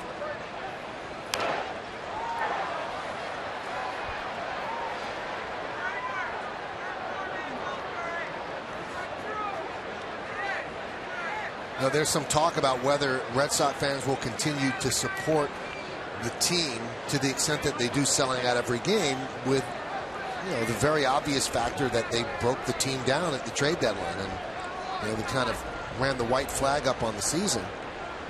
And there's like 2 schools of thought. Well, they're so rabid that they'll still come, which is true. But David, remember when they had that debacle of the season with Bobby Valentine? Their consecutive game sellout streak ended. A lot of empty seats down the stretch. People got disgusted right away when that team finished last. Although this year, coming off a World Series, they probably sold all the tickets in advance. Yeah, they're definitely getting a little bit of the residual effects from the World Series this year. John Lester's a big loss. He was so popular here, but I think the fact that he wasn't traded for prospects, there's something tangible in the lineup. Broken bat looper into shallow left. It's going to dunk in for a base hit.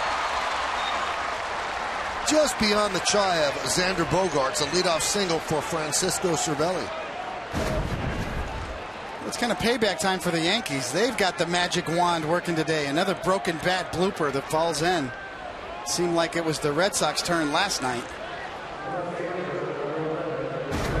Yankees getting even today.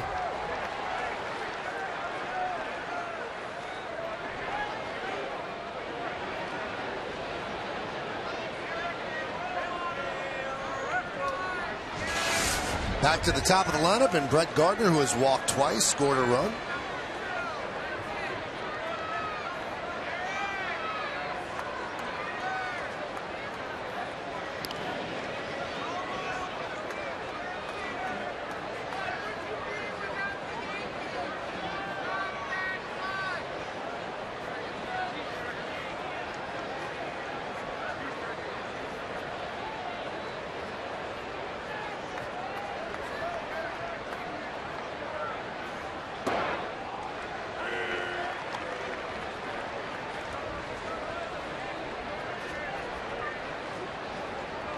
David, did you like pitching here?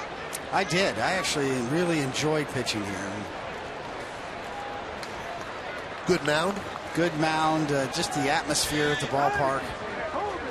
I never let the green monster bother me. There's a bunt. Badenhop fields. The throw is low but dug out by Napoli. Moving to second is Cervelli. So if you're pitching, you're thanking Brett Gardner there. Yes. Thanks for the out. Although, you know, it looked like he was trying to bump more for a hit there. That wasn't a straight sacrifice. If he gets that by Badenhop, that's a hit. Badenhop, boy, it was a pie tossing contest there as he picked up the ball, couldn't get a grip on it. I think he threw it on a Badenhop. Yeah.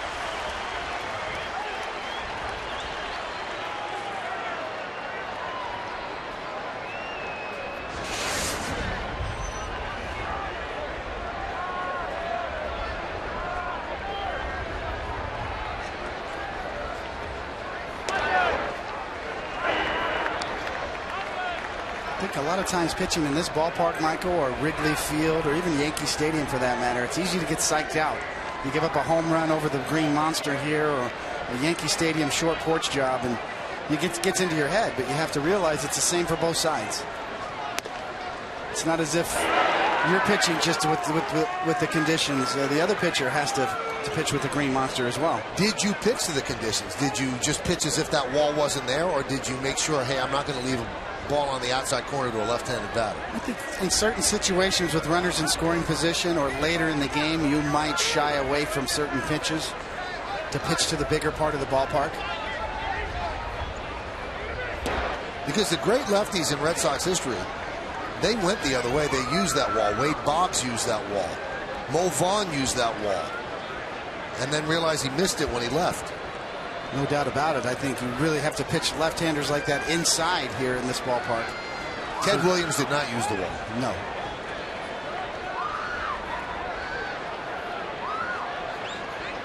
One, two. 2-2.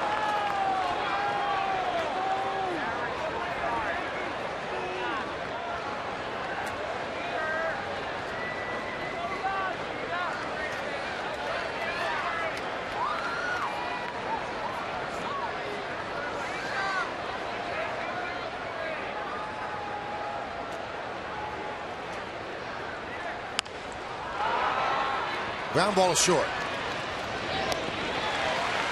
2 down as Cervelli moves to third. Fans, you can now tweet at Yes Network your best fan photo using hashtag YesFanPhoto for a chance to have it shown during the game. Brought to you by AT&T.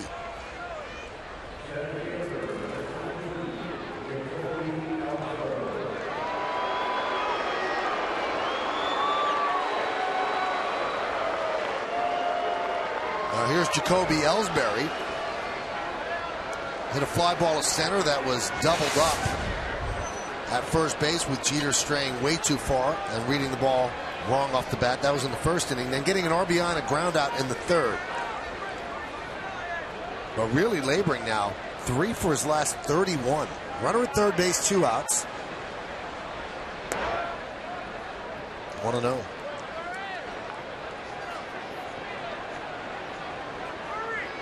Yankees lead 4-3. We are in the top of the 4th inning.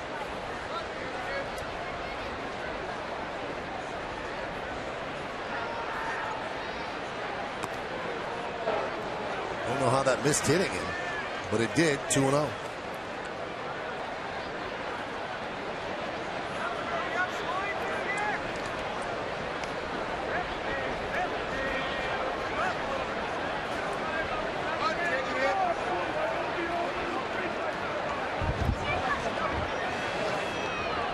One of the things for young pitchers in this ballpark is that you're never out of it. And Shane Green gave up 3 runs. Now he's got the lead.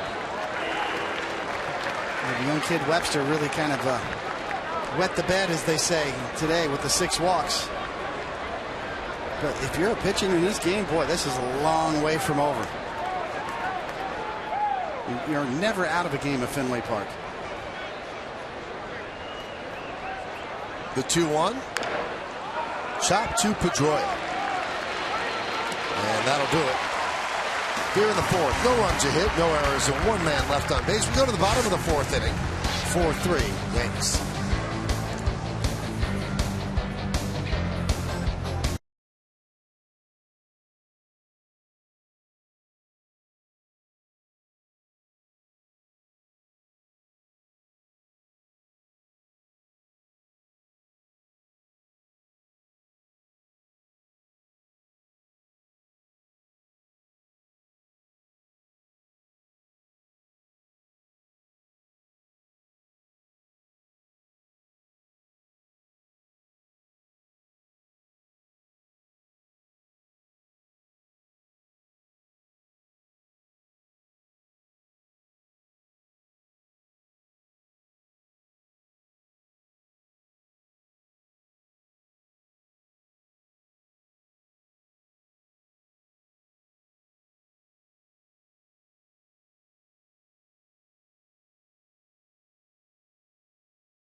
Quiz: who are the only catchers in Yankees and Red Sox history that win the AL Rookie of the Year award? Now, Munson did for the Yankees. I would assume Fisk did for the Red Sox. Let's see if that's the answer. And boy, were those two rivals. There was no love lost there. That's when the rivalry was heated. Beautiful aerial shots of a beautiful city, Boston, Mass., made possible by the people at Hood Dairy. We thank them.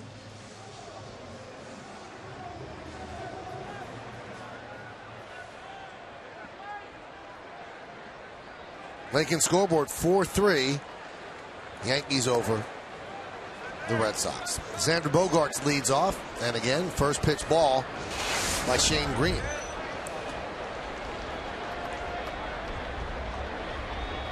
Now, David, one thing I've noticed about Green, he's living in 91, 92. His first couple starts, his fastball was 95. You think it's just the gun, or? I think he's shown he's touched up to 94, 95 today. A little bit inconsistent, probably trying to back off a little bit to get it in the strike zone.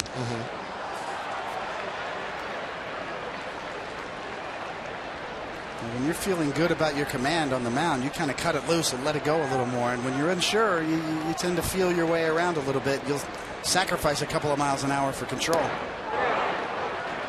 That ball moved a lot as Bogaerts swings through for the first out. The best slider we've seen from Shane Green today so far. This is the one that was so impressive in Baltimore. As you see, that's a late breaking downward tilting slider with good spin.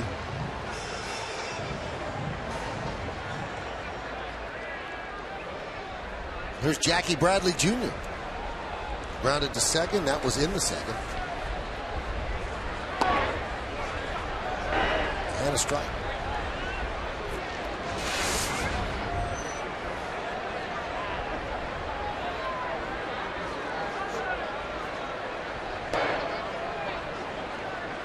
This was an opportunity for Jackie Bradley Jr. with the Red Sox allowing Jacoby Ellsbury to escape via free agency, but Bradley has not really grabbed it by the throat and taken the job and run with it.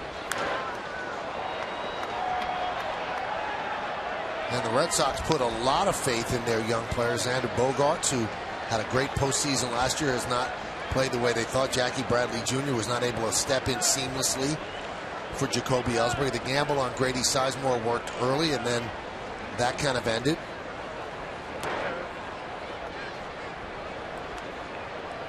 So you talk to a lot of the Boston people, and they feel that Ellsbury not being here kind of precipitated a lot of the moves that didn't work. And also losing Jared Saltalamacchia and not re-signing him. The 2-2. Swing and a miss. Bradley down on strikes. Another good slider from Green, starting to get it working a little bit, even though this one's kind of the middle of the plate. It fooled Bradley. It was still had good spin and quick break to it, even though the location probably wasn't exactly where he was trying to throw it. And Breslow now getting ready for the Red Sox.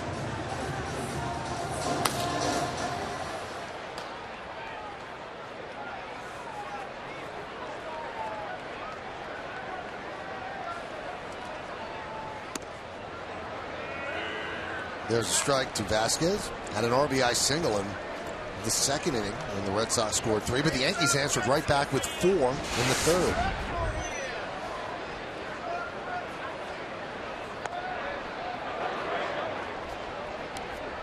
Really been a nice comeback by Green if you consider the fact that he gave up 3 in the second inning, and it looked like he wasn't long for the game. Pretty close to being knocked out of this game, and now responding well after being given the lead. 1-2. High quality slider there at 88 miles an hour. I mean, his stuff is still good today.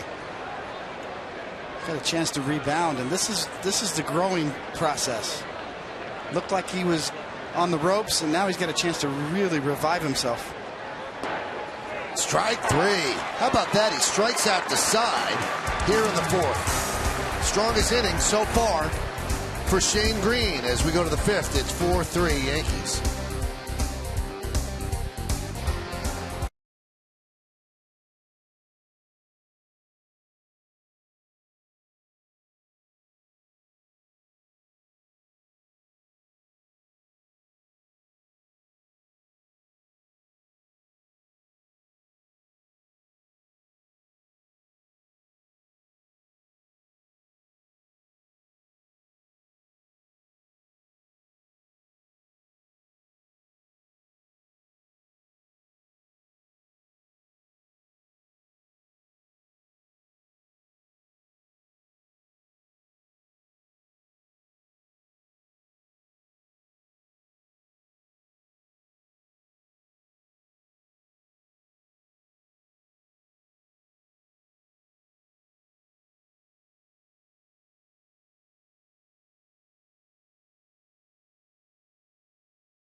And obviously for Lester. Top of the 5th inning, Yankees 4 and the Red Sox 3.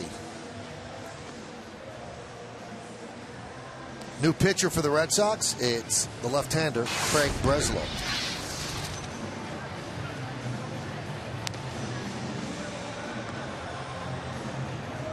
$40 games. Yeah, a little bit off of his normal production this year. The walks and strikeout ratio, not so great.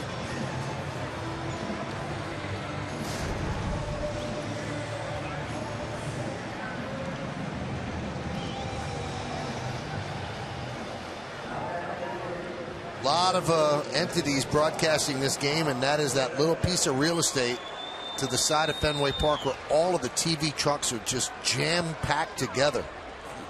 That's a team bus. That's a Yankee team bus right there, waiting. Actually was on that bus when I was a player, Michael, and that bus kind of ripped down the gate and broke the windshield. I remember that. One year trying to get out of that little parking spot. Needless to say, they changed the bus driver the next day. Mark Teixeira will lead off against Craig Breslow. And there's a strike.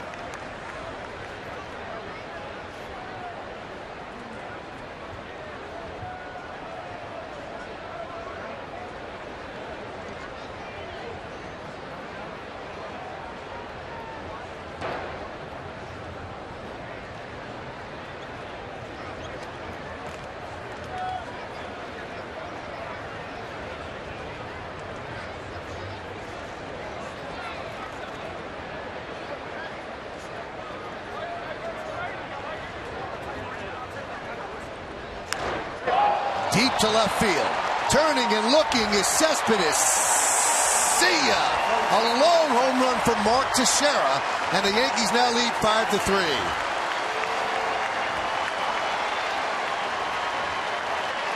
What did he crush that?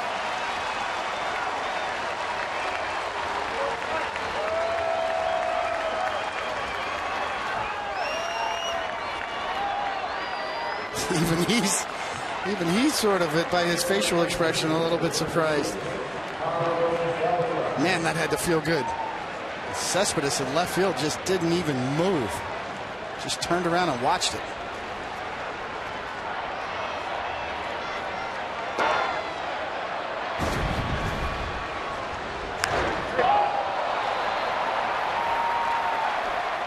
Home run number 19, RBI number 51.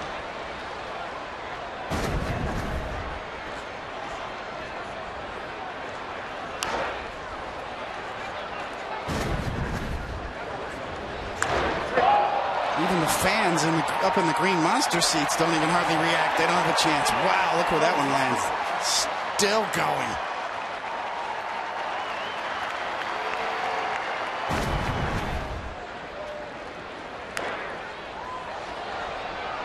A great shot from the blimp right there. Majestic shot.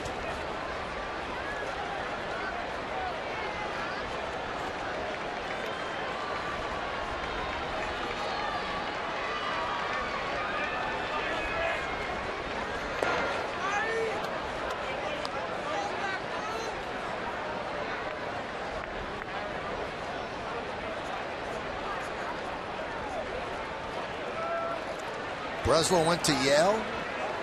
He has been referred to in many accounts as the smartest man in baseball.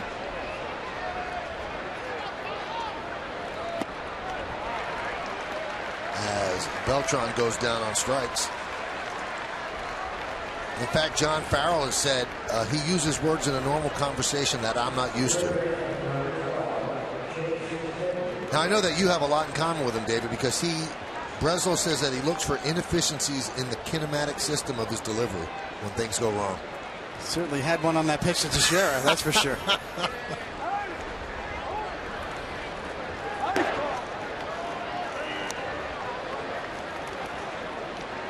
But he says it all returns back to the KISS system, which is keep it simple, stupid. No matter how smart you are, you have to keep it simple. True genius, the ability to simplify.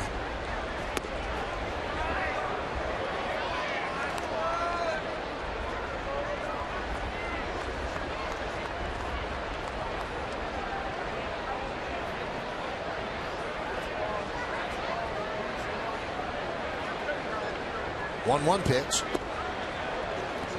2-1 on Headley. Headley's 0 for 1 with a walk. We're in the top of the 5th inning, and the Red Sox trail the Yankees 5-3. Middle game of this 3-game set. Red Sox won last night 4-3.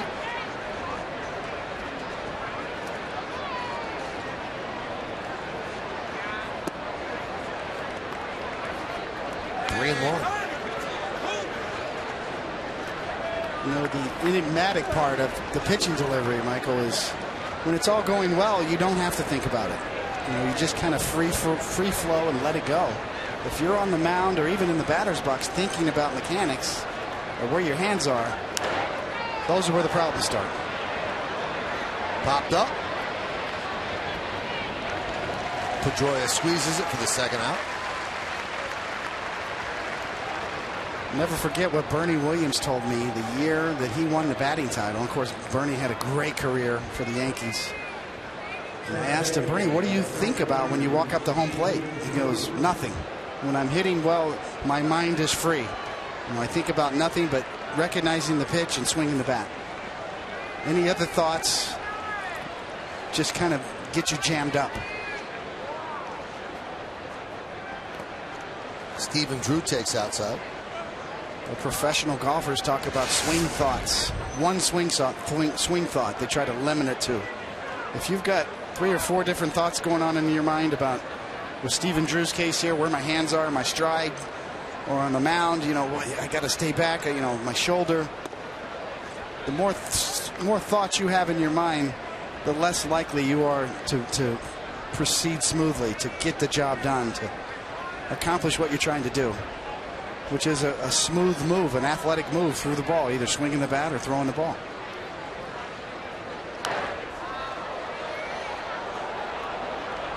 Drew still looking for his first hit as a Yankee. Yesterday made the start. He was 0 for 4. He's 0 for 1 with a walk today.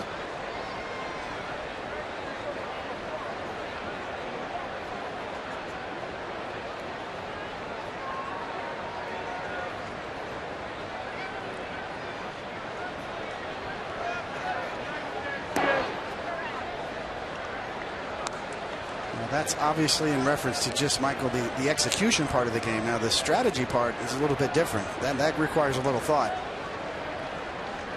How to go about it, what pitches to throw, what patterns to use. But the execution part, the actual mechanical part of it, should just be free-flowing and smooth.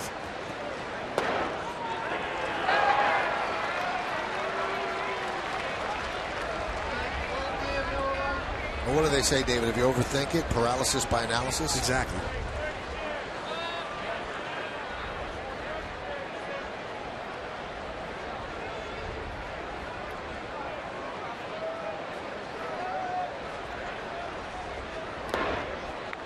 And Drew walks. Second time he's walked in this game. You know, interesting point by John Farrell after yesterday's game. He said everybody thinks with all the trades that we've made that it's going to be a different vibe here. He said we are not in a developmental stage here. He said we want to go out and win every single game. I'm not looking to develop players. He said that's not what this is about. I'm not sure if he's sending that message to the fans or to his team, that they could just bag on the season because of the moves. It'll be interesting to see how they do the rest of the year. Certainly offensively with Cespedes, they're not developing on the fly, but in their rotation they are. And 2 young starters the last 2 nights. They're forced to go into development, to the developmental process on the pitching side of things. So that's kind of a half truth, is what he's saying.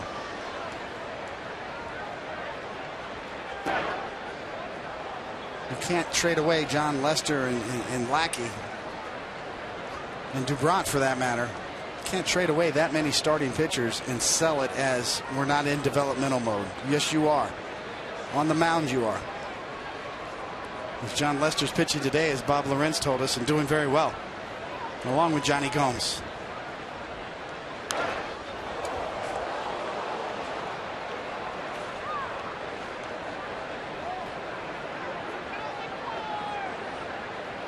Ben Cherington, the GM for the Red Sox, has said we'll be very active in the offseason in the free agency market for pitchers, meaning Obviously, John Lester will be one of those free agents. But no guarantee you can get him back.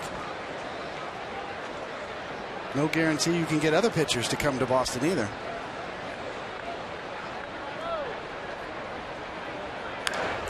That one is driven to left field. It's going to be a base hit and go up against the wall. Cespedes fields it cleanly, fires it in, and holds Prado to a single. That's his first Yankee hit, and also snaps an 0 for 19 slide going back to his time in Arizona.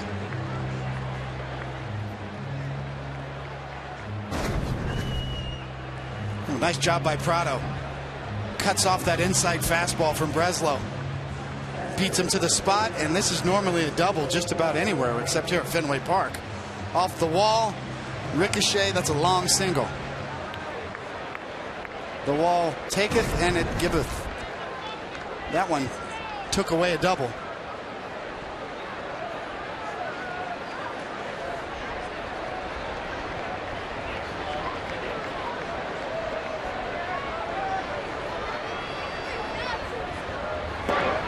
Way out in front.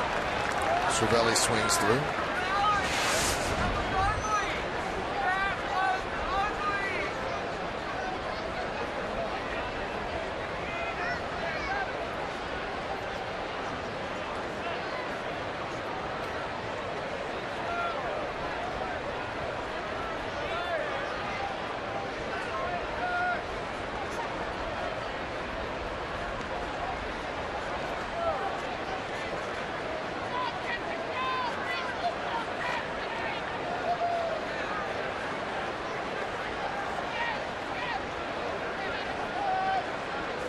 One run in on the home run by Teixeira. The Yankees looking for more here in the top of the fifth, and Breslo's looking in too long as Cervelli steps out.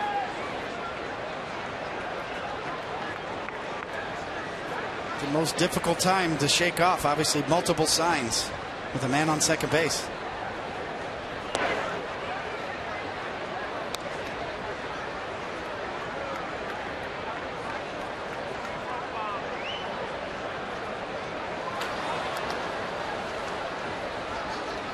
Right-hander Alex Wilson now backing up Breslow.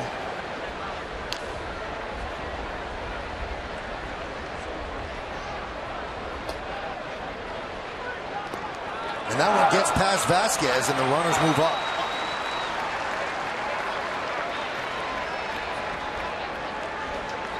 Looked like he might have had something on that was going to come up throwing. That's exactly right, Michael. He had a pickoff on first base there. And it was set up well. As you see, he tries to snag the pitch, and he gets ahead of himself, getting ready to throw the ball to first base, and the ball's right on by. They certainly had a pickoff set up at first base, too.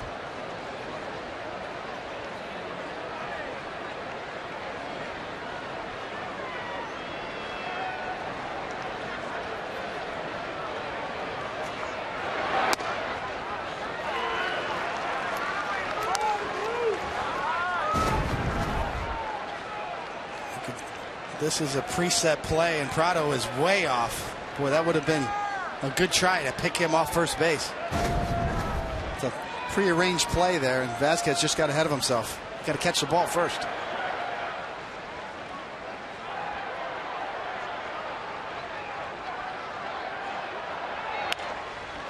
Up the middle, grabbed there by Bogarts.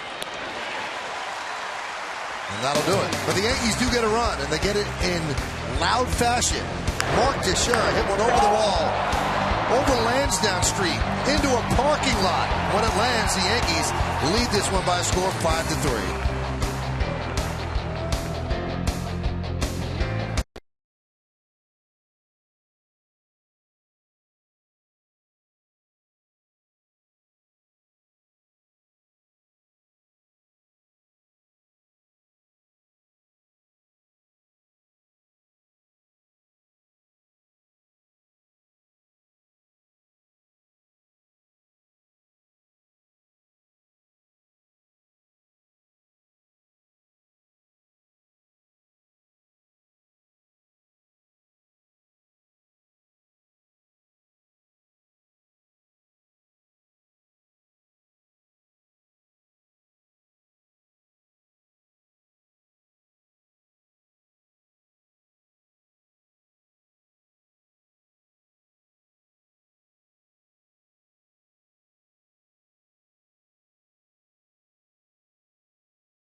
Starting Pitcher is brought to you by Verizon Fios, making life more entertaining with America's fastest, most reliable internet. That's powerful. David Phelps will go for the Yankees. You see his numbers. And Clay Buchholz, the only starter in the Red Sox rotation that does not have a number in the 60s. He's going to start for the Red Sox. Yankees extra innings coverage immediately following the game on Yes. Although that could change now with Joe Kelly being activated. But as of yesterday, with the kid from Jersey starting, all of the starters other than Buchholz are in the 60s. But they rewarded Anthony Renato with a win and then a trip to Pawtucket. Yep. Thanks for coming. Enjoy the flight home. He'll be back. Brock Holt will lead it off. And here's the 0-1. High fly ball, left center. Drifting back Ellsbury, he makes the play for the first out.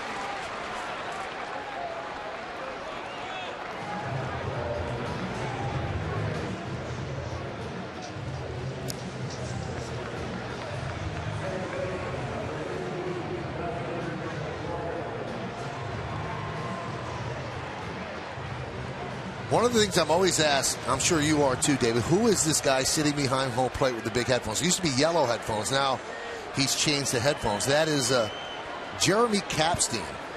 And you probably know him best by the name of Jerry Kapstein. He was one of the first big-time agents. He represented Raleigh Fingers, Fred Lynn, Goose Gossage, Joe Rudy, Don Gullett, Carlton Fisk, Don Baylor. And now he's part of the Red Sox front office. He goes by the name of Jeremy Kapstein, not Jerry anymore. And he is the senior advisor for baseball projects for the Red Sox. And he sits there all the time and listens to the Red Sox radio broadcast every single game. I saw him up at the press box before. Said hello to him.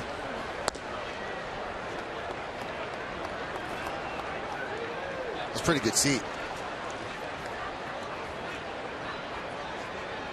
He went from being an agent into the front office of the Padres, where he became close with Larry Lucchino. And when Lucchino left the Padres to come to the Red Sox, Kapstein came with him. Base hit through the left side for Dustin Pedroia.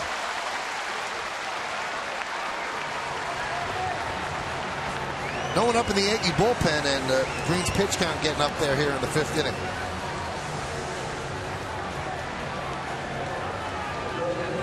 So Girardi looking at the scorecard, trying to look at matchups potentially on down the road here.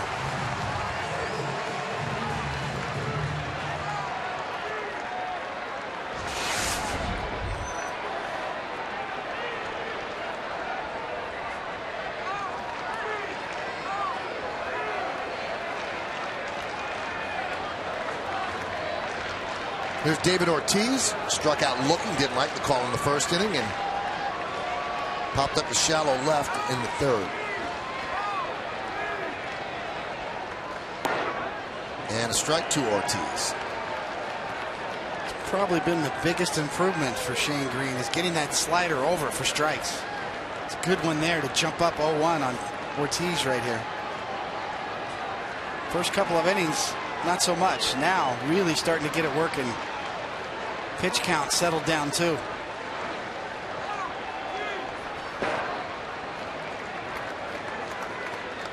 David Ortiz batting 3rd. Red Sox DH. He's played 83% of his games in his career as a designated hitter. Frank Thomas is the first player inducted into the Hall of Fame after being a DH at more than half of his games. Thomas 56%. You see Sean Kelly up.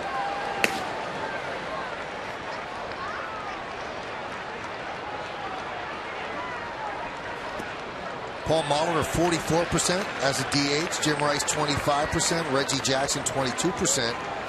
Now, I hate the argument, David. Well, you know what? He only played half the game. Why should he be a Hall of Famer? Well, with his numbers, I'm talking about Ortiz, that is a position in the game. Whether you like the DH or not, it's a position. He's excelled at it, and he's helped them win 3 championships.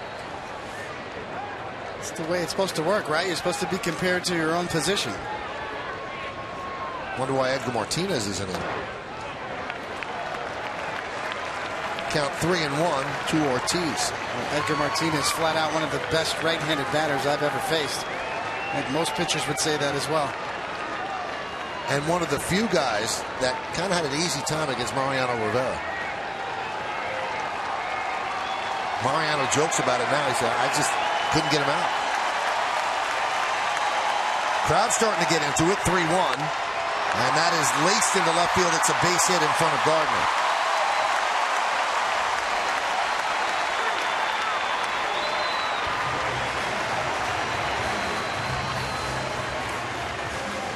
A big part of the game here with a 2-run lead and Big Papi in the box. And you get right ahead with the slider on the back door.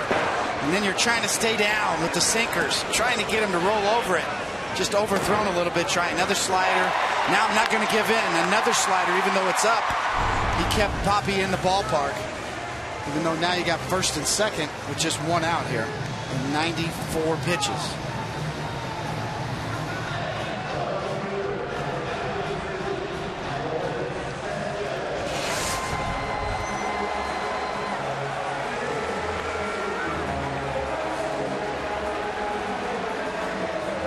There's a big moment for the new Red Sox player, Yoenis Cespedes.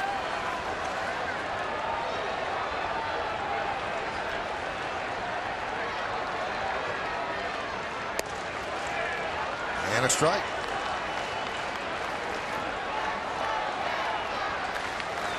.291 hitter with runners in scoring position, and he's 5 for his last 9. Those numbers all with the Oakland Athletics. High fly ball center field. And Ellsbury makes the play for the second out.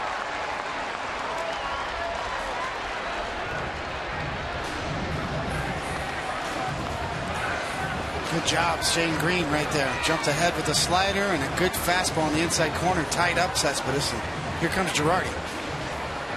And you know what? Shane Green's not going to get a chance to get a win. He's going to fall 1 out short.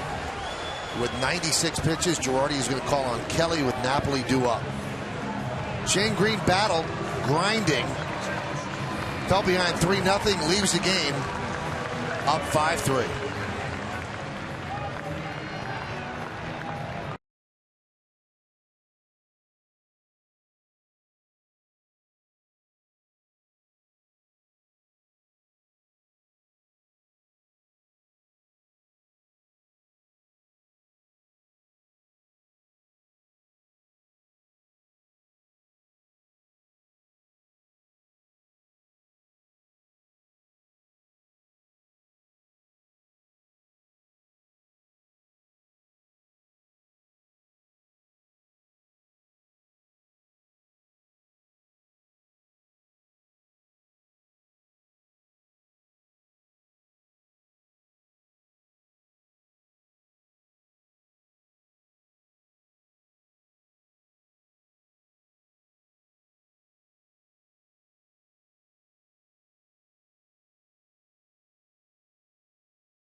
You have to pitch 5 innings as a starter to have an opportunity to get the victory, and he's going to fall 1 out short as Joe Girardi wants this win. He's going to go to Sean Kelly to face the dangerous Mike Napoli. You could prosecute both sides of this. You know, obviously Napoli did take Green deep earlier in the game. Sean Kelly features that good slider, which is probably a good matchup here for Napoli, but at the same time, on the other end of it, got a young pitcher with 1 out away from getting a win. Boy, that's a tough one to swallow. And you said it beautifully, David. You could prosecute both sides. I mean, you could really do a good job on either side. These games are important. Yankees have to win games. This guy could be a pitcher of the future. Don't you want him to get a win when he has an opportunity? Thought it was a nice comeback by Green today after giving up 3 early in the second inning.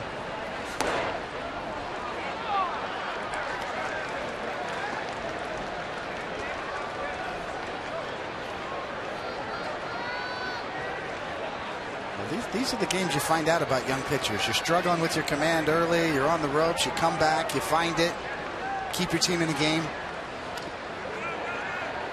That's really the maturation process for a young pitcher. I thought this is a plus for Shane Green today. Even though you look at the overall line that he's got, looks a little shaky, but not really. He really, to me, bounced back good after almost being knocked out of this game in the second inning.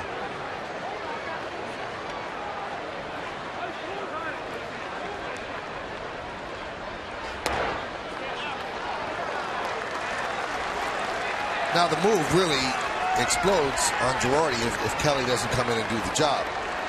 The individual statistics is what will say it doesn't matter to him. It's a team win, but Kelly has to get out of this inning or it really looks bad.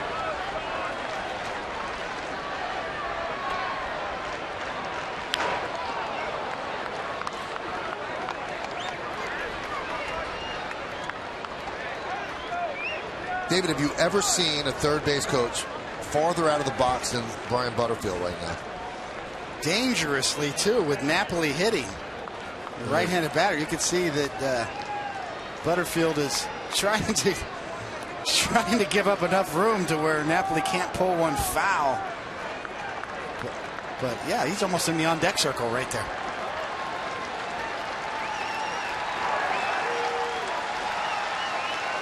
(3-2), strike 3. Napoli down looking. So Shane Green doesn't get a win, but Sean Kelly gets the big strikeout. We go to the 6th. Yankees up by 2.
Yankees take on the Detroit Tigers. The first 18,000 guests in attendance are going to receive a special Derek Jeter commemorative ticket keychain courtesy of Delta Airlines. For tickets, log on to Yankees.com, visit the Yankee Stadium ticket window, Yankees clubhouse shops, or call Ticketmaster at 877-469-9849. Fourth pitcher for the Red Sox. They bring in the right-hander Alex Wilson. Craig Breslow gave up a run in the 5th. Brett Gardner will lead it off.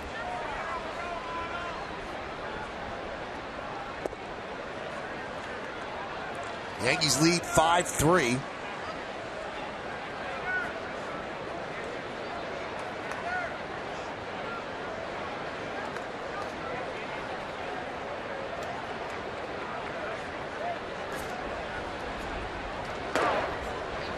There's a strike. So many trades here for the Red Sox, and the team looks different. The starting rotation looks completely different. That Red Sox play-by-play man on the television side, Don Orsillo, had a little bit of a scary moment yesterday when he came to the park. 1-1. There's a strike.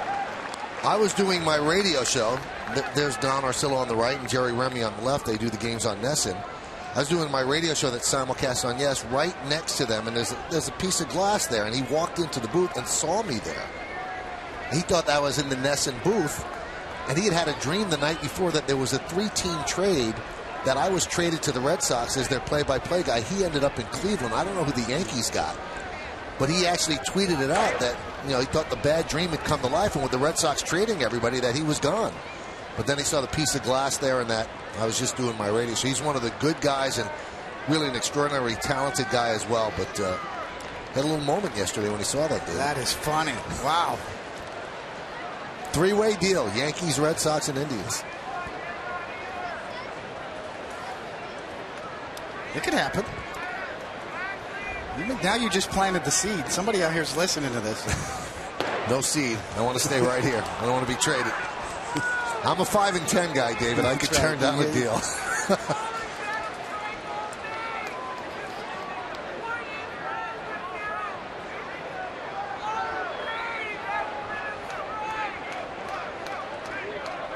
Two balls, two strikes on Gardner. He is 2 walks and a sac bunt today. So yet to have an official at bat.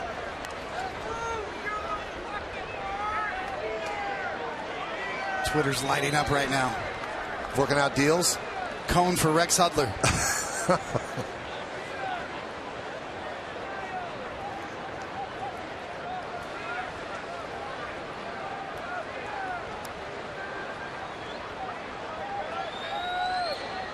The 2-2. Awkward swing as Gardner goes down on strikes. Kind of waved at it. Very rarely you see Gardner fooled like this, but that is the back leg slider. As you see the slider going to the back leg, Gardner swinging over the top.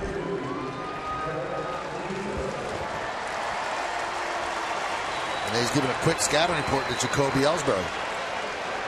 Quick little slider. Here's Derek Jeter. Reached on an E5 in the first.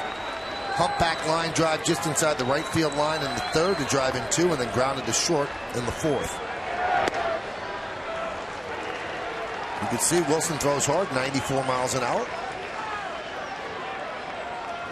We're in the 6th inning. Yankees 5 and the Red Sox 3.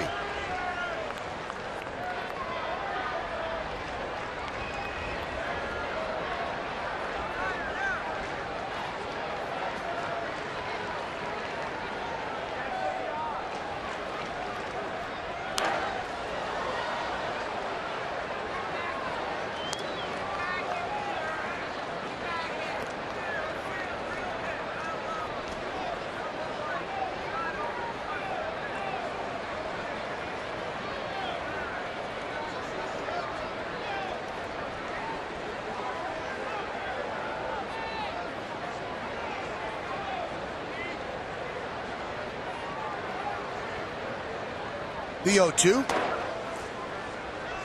1-2. Alan Webster started. Walked 6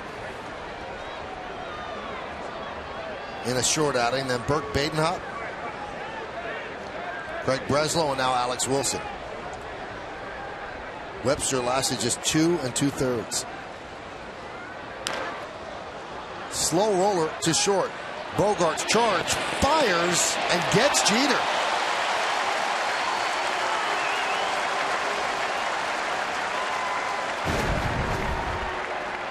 Bogaerts really looks much more comfortable at short than he did at third.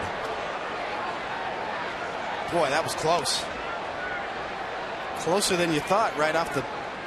Whoa, yeah, it was, boy, bang, bang. Might want to take another look at this, Mr. Girardi.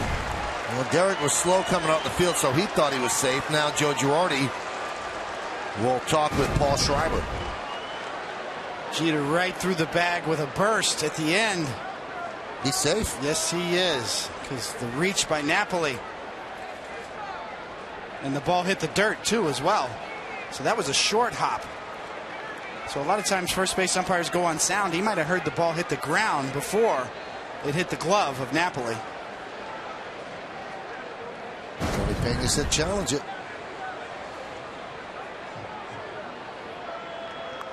Joe won a challenge yesterday, overturning an out call on a stolen base by Jacoby Ellsbury.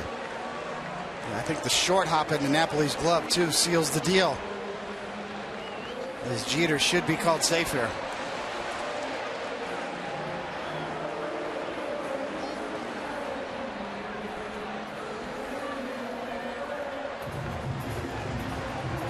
They're showing it on the scoreboard right now, and Jeter is watching it intently. And now he just spreads his arms and says, I was safe. And the scoreboard does show that he was, in fact, safe. The Fenway crowd agrees with him. I mean, how ironic is this?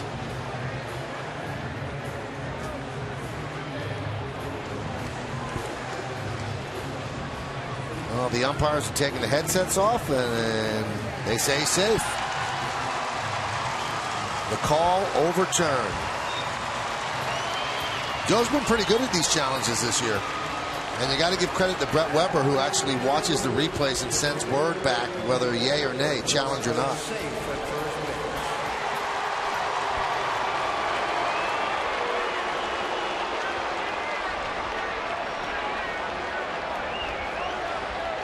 Seems as if the crowds are into it too, Michael. I mean, actually that was very quickly done on the replay. Across the board, I think baseball fans have sort of embraced instant replay, with the exception of the home plate rule, which is still up in the air. The catcher's rule. There's Jacoby Ellsbury, and there's a strike. That hit for Jeter is hit number 3,425. So he is 5 hits away from Honus Wagner, tying Honus Wagner for 6th place on the all-time Major League Baseball hits list. Just 5 away. Is that where it ends? Does he have a chance to get to number 5? Number 5 is Tris Speaker at 35-14.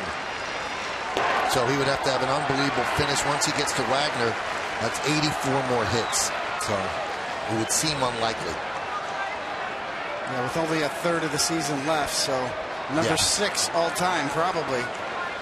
Where that man's going to end up on the all-time hits list. Number 6. And there's that list.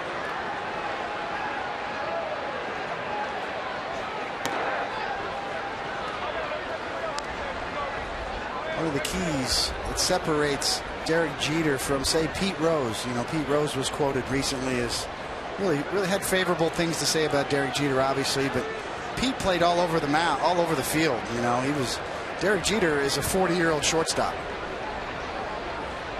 One position his whole career. 6th on the all-time list coming up. Chopped to first base. Napoli goes to second. They get the force. You know, it's interesting, David. I interviewed Pete Rose. I've talked to him a number of times. He's very nice to the simulcast show, and even before Derek got hurt last year, he was not worried about Derek catching him. And he said, no, he's a big Derek Jeter fan. He said, you get to that age, you're playing that position, you're going to get hurt, you're going to miss games. And also, the desire to play till you're 44 or 45, he said, I don't think it's a threat. And he turned out being right, because Derek was injured most of last year. Well, that's what helped Pete at the end of his career. You know, that he could play all over the field. He could play. They could put him at first base. They could hide him in his defensive liabilities late in his career. No hiding Derek Jeter, as Yankee fans know. And Derek doesn't want to move to another position. And, he wants to play his whole career at shortstop. So if the injuries didn't happen last year, then he'd be comfortably at number 5.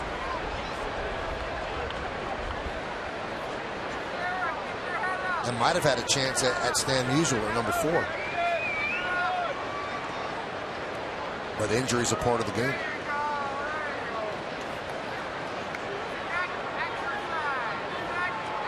5-3, Yankees lead the Red Sox, top of the 6th inning.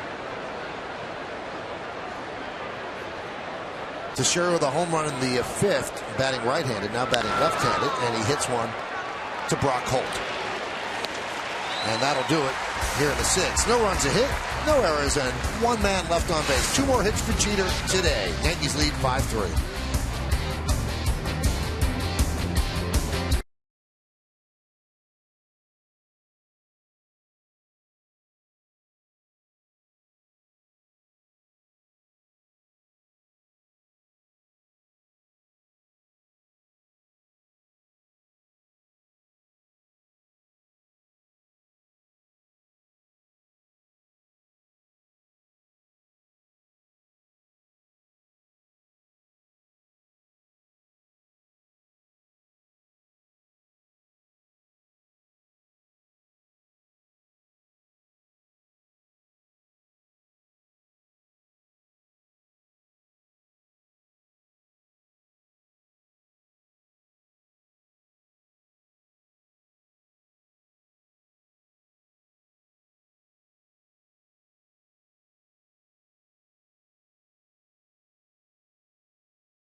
Play brought to you by New York Presbyterian, the official hospital of the New York Yankees. Amazing things are happening here. That's pretty amazing. Over Lansdowne School. In the water, still on the roof. 19th home run, 5-3 Yanks. That's where we stand. Sean Kelly got the final out of the 5th. Still in there. He'll deal with Daniel Nava. And the pitch is a strike.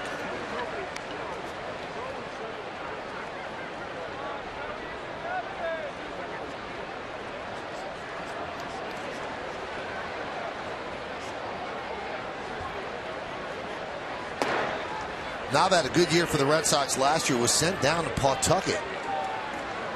But since being recalled on June 2nd, closer to the player that he was, a .331 average with a .403 on-base percentage.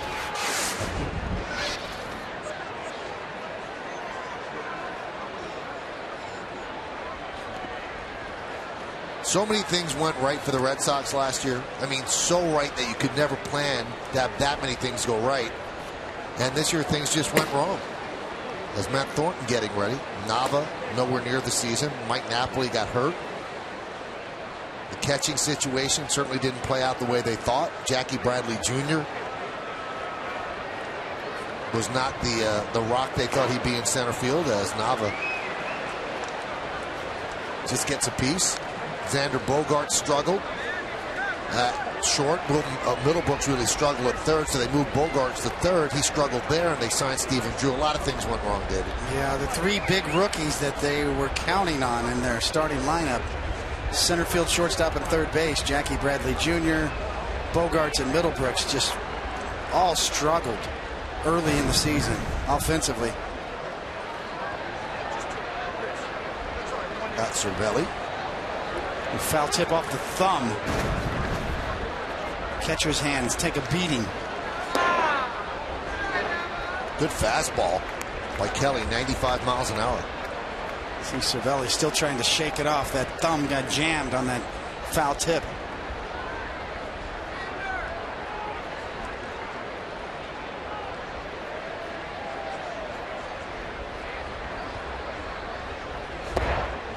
Strike three. Nava down looking. Nava doesn't like it. He's got a pretty good eye. Give Cervelli credit. Watch where he's setting up and watch how he catches that ball. That ball's a little bit down, a little bit away, but he brought it back up and framed this pitch. Credit Cervelli with that one.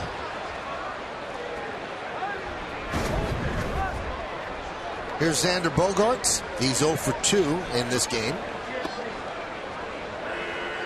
And there's a strike.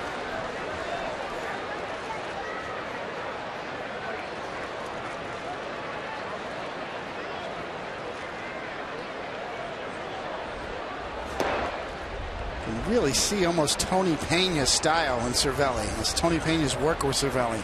Down on one knee back there, really giving a low target. Tony Peña used to do this, go down on his knee. Look how low that target is. Fly ball to Ellsbury makes the play. You know, the emergence after the injury and the suspension last year by Cervelli. You know, you talk about the Yankee farm system. I mean, they are just awash in catchers. I mean, you've got Cervelli, who's a very, very valuable player. A lot of people think he could start for some teams. John Ryan Murphy did such a good job that Gary Tuck, who's been around the game for a long time, said one of the best catchers I've ever seen. And then one of their top prospects is Gary Sanchez, who a lot of people were asking for in trades with the Yankees. I mean, that's an embarrassment of riches at one position. And that also made them think that they could trade Pete O'Brien, who's a catcher first baseman. And that's the guy they traded for Martin Prado. And that was a big power bat, obviously. O'Brien. Question was with O'Brien at the University of Miami product was position. They didn't really see him as a catcher in the future, so first base, right field. What they weren't sure, projecting him down, whether he could handle big league pitching and sliders, that there were some holes in his swing, but he was so impressive with the power that he had in his bat. Grounded, foul. In spring training, he really was something to watch in batting practice. O'Brien was.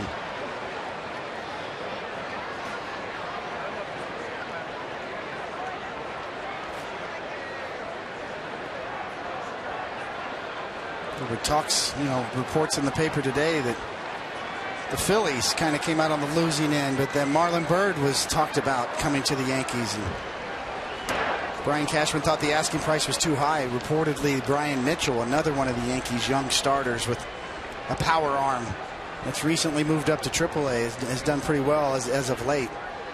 Supposedly Brian Cashman refused that request, and Ruben Amaro was left holding the bag. Swing and a miss. Bradley down on strikes. Cervelli gets an angle. And the put out is at first as Kelly works a 1-2-3-6 inning. Let's go to the 7th. 5-3 Yanks.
Girardi Show as Joe recaps the week that was in Texas and Boston and looks ahead to the big series at the stadium with the Tigers. Plus, Joe will answer your questions. Catch a new Joe Girardi Show tomorrow at 7:30 only on Yes.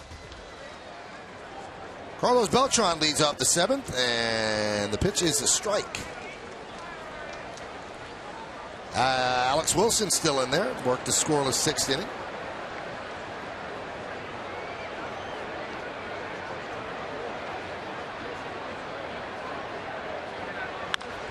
Line down the right field line. It is a base hit.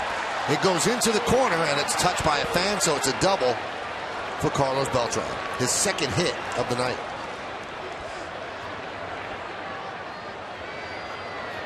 Got a lot of life in his swing now. Yeah, without a doubt. He's back to what the Yankees thought they were going to get early in the year, and you could see a little help from an Ellsbury jerseyed fan down there.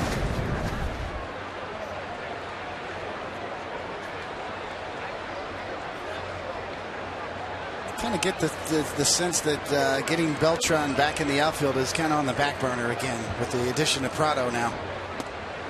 You would think so, David. He didn't seem like he was that anxious. Joe Girardi had said before this road trip he thought that, you see the Cadillac scoreboard 5-3 Yanks, that he'd be in the outfield for the series against Detroit. And he said, no, I'm not close to being that ready.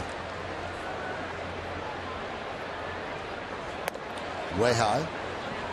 I could see situations where, where Prado gives them flexibility. So we'll see. I know Meredith knows probably a little bit more about this than I do. What do you think, Meredith? What do you know? Well, guys, I actually caught up with Carlos Beltran in the clubhouse yesterday, and I said, have you been doing anything more as far as that throwing program is concerned? And he said, I'm throwing every day or every other day at about 120 feet.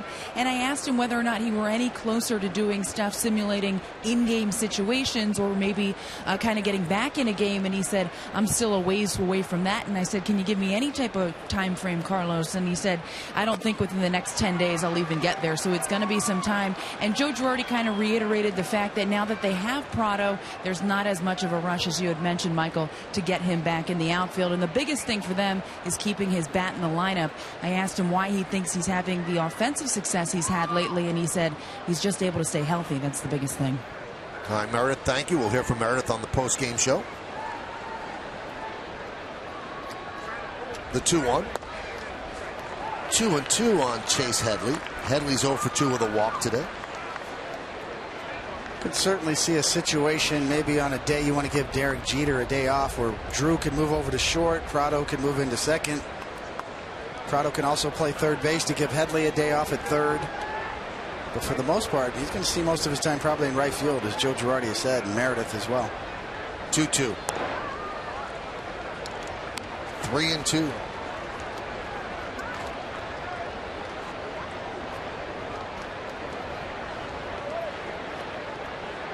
Versatility is what makes Prado so appealing. Came up as an infielder, primarily second base, moved over to third base back in the Atlanta Braves days, learned how to play the outfield.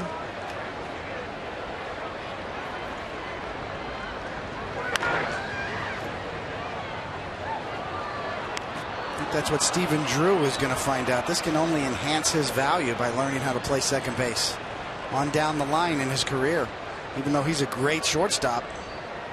It's good to be able to play other positions. Makes you that much more valuable to your team, and that's what all GMs are looking for now, is sort of interchangeable parts. Oakland's doing a great job in the platoon system out there.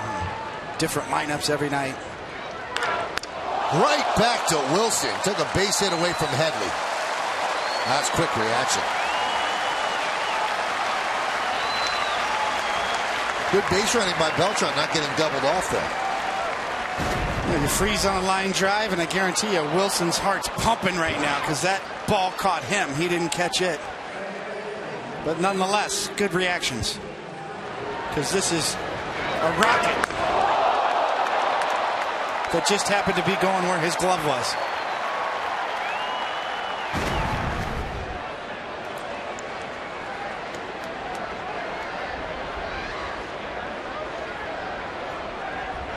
Here's Stephen Drew. He's walked twice, struck out once.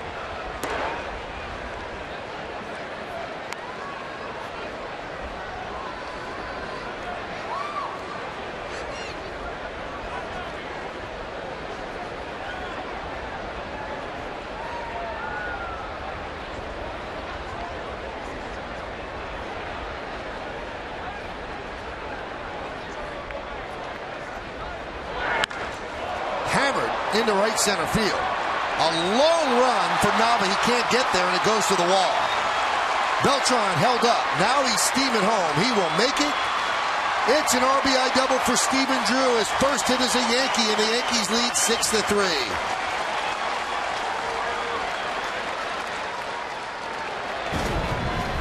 Well, indeed, Stephen Drew's got this kind of pop at his bat. That's one thing the Yankees really like, that in Yankee Stadium he could match up very well and have increased power numbers, but this ball's just driven right in the gap. Beltran, a little bit of a misread right there. As you see, he's back and forth. Got caught a little too close back to the bag and's got to hurry up, but no problem making it. Beltran thinking about tagging up there if Nava makes that play. But no reason. That's a halfway play all the way for the base runner at second. Vasquez goes out and talks with Wilson.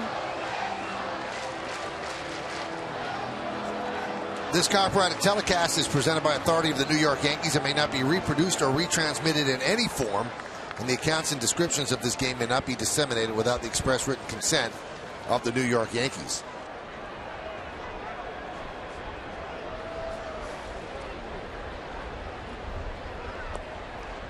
Prado takes low.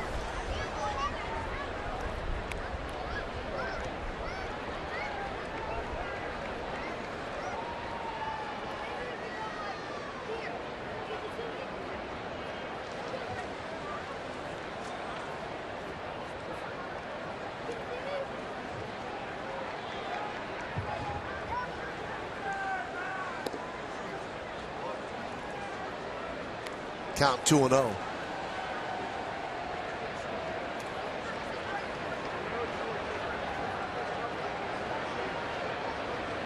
Shaping up into a nice day for Martin Prado. His first start as a Yankee, walking a hit.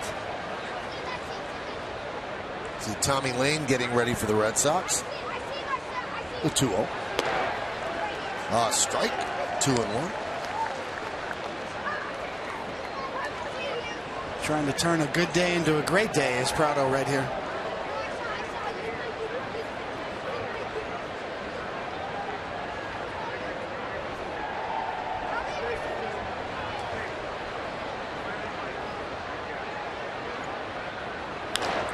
Line drive, snared there by Bogarts.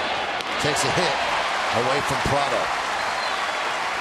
Well, fans, the Yankees have scored 6 runs, so log on to papajohns.com tomorrow for 50% off your online regular menu price order.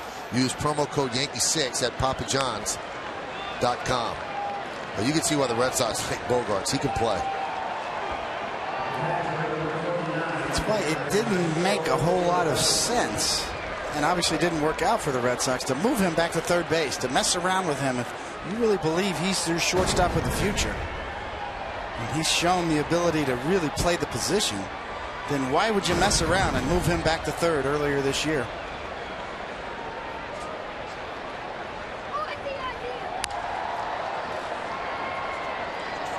A lot of that centered around Will Middlebrooks at third base struggling. And that led to a revised strategy for the Red Sox to sign Stephen Drew and put him back at shortstop and move Bogarts to third. Clearly a mistake. Red Sox back to square one now with Bogarts at short.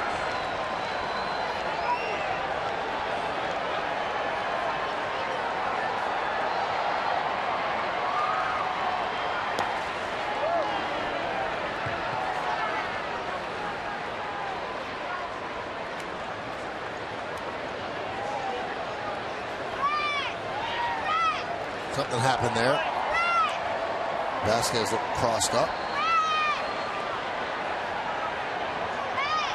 You know, we've heard for the last couple of years, Michael, I know you and I have talked about it on air, that the Yankees have targeted Stephen Drew and Chase Headley, for that matter, for a couple of years. They've sort of coveted them and tried to find ways to get them on the roster, and finally got them both.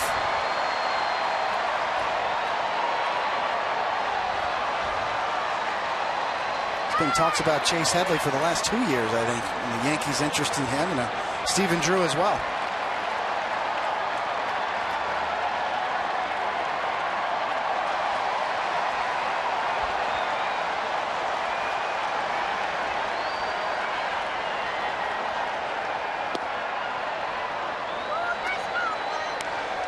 think the best part about Drew and Headley is that they do have a chance to stick and fill some holes here.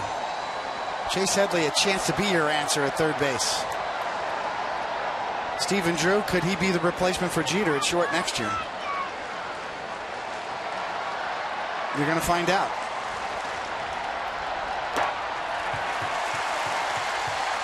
Look at that. Stephen Drew forgot how many strikes there were, how many outs there were, and now he is out number 3. He was just drifting off of second base. It was only the second strike on Cervelli. He thought that Cervelli had struck out, and this is embarrassing for Stephen Drew. You'll see right there. And they get him, and you score at 2-4 as Pedroia tags out his former teammate. Time for the 7th inning stretch. Yankees lead 6-3.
Flaherty. Time for the game summary brought to you by your local Nissan dealer. 6 runs on 8 hits for the Yankees, 3 runs on 6 hits with 1 error for the Red Sox. Napoli a 2-run home run. That was against Shane Green. Derek Jeter a 2-run double. Mark Teixeira a solo home run.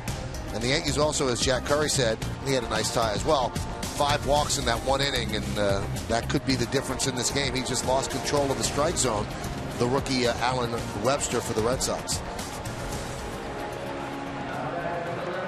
We got you smothered with coverage in the studio today. Oh, it's unbelievable. Running the wishbone offense up there. Here's Adam Warren.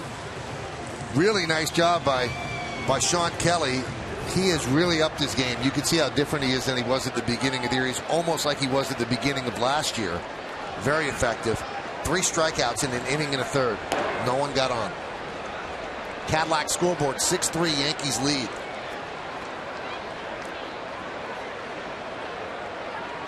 You see, this is going to be full metal jacket for the bullpen from the Yankees today.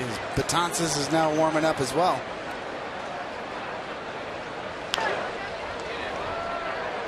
Grounded to Jeter.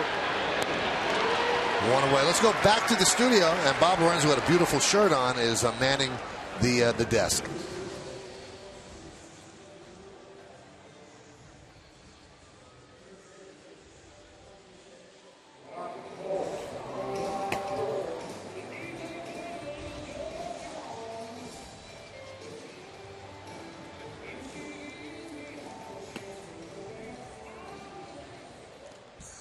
Oh, so sensitive.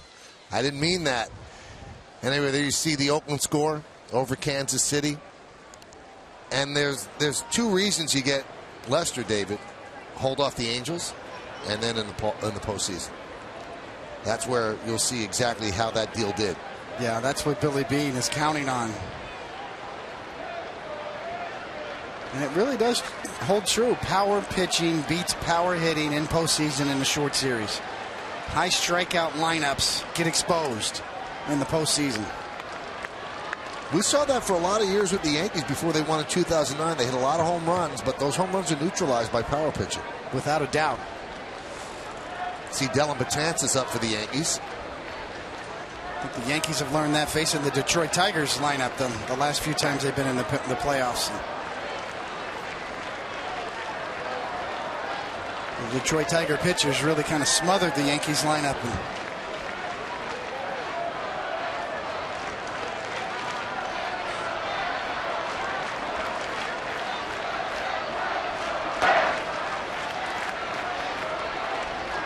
It's like a heavyweight fight between general managers, right? Billy Beane and Dombrowski going at it, trying to align themselves for that matchup.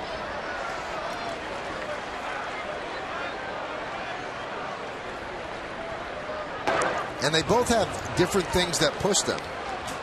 You know, Beane, I think, is tired of hearing, well, your stuff doesn't work in the playoffs.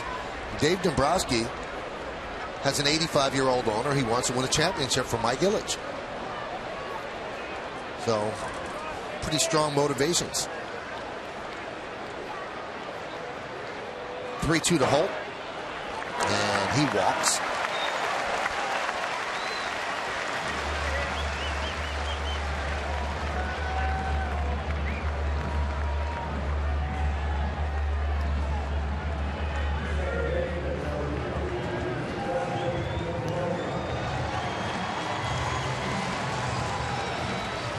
Here's Dustin Pedroia.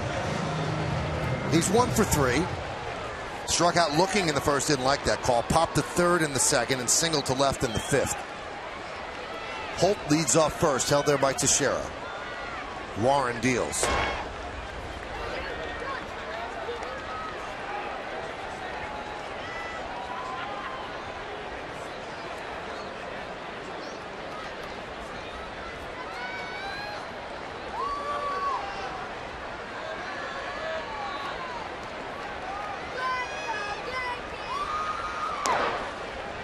Well, they announced the attendance, David, 37,302, a sellout. Yesterday was 37,782.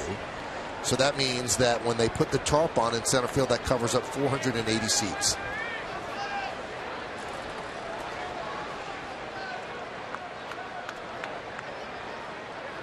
And those are all bleacher style out there, right? Yep. Sneak a cheek. I guess they're numbered, though, right? The bleachers? But, you know, are you assigned a seat out there? I mean, obviously you are, but on the bleachers, you could squeeze them in. And... You know, they tried for a while that they handed out dark T-shirts that you'd have to wear. And they tried to sell those for day games, but it still didn't create a great batter's eye.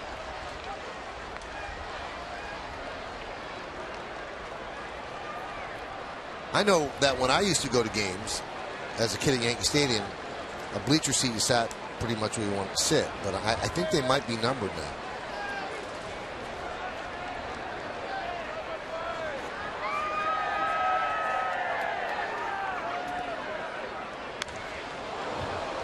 Two-two. Big hack there by Pedroia. Actually have backs out there now in the bleachers. Oh, they switched them up. No more bleachers. Got full seats now right there. So you can't squeeze two into that, I guess.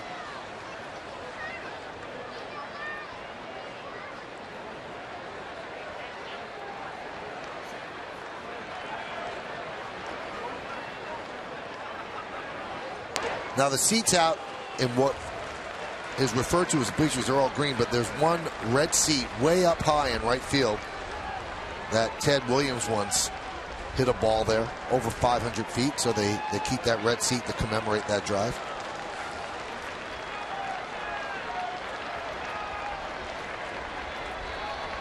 It's somewhere in the middle there. Runner goes, 3-2, fouled off the end of the bat.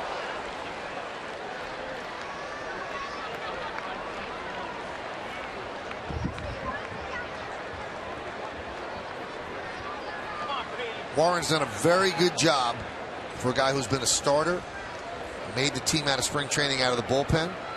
And for a while there, he was the Yankees' most reliable bridge to David Robertson, and before Dellin Betances kind of grabbed that role. Runner goes again. That one is punched to right field. It's a base hit. Martin Prado will get the ball into second. Moving to third is Holt. And the Red Sox have runners on the corners with one out here in the bottom of the seventh.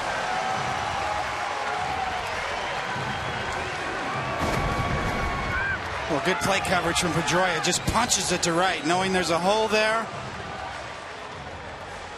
Sets up a first and third situation here with one out and Big Papi.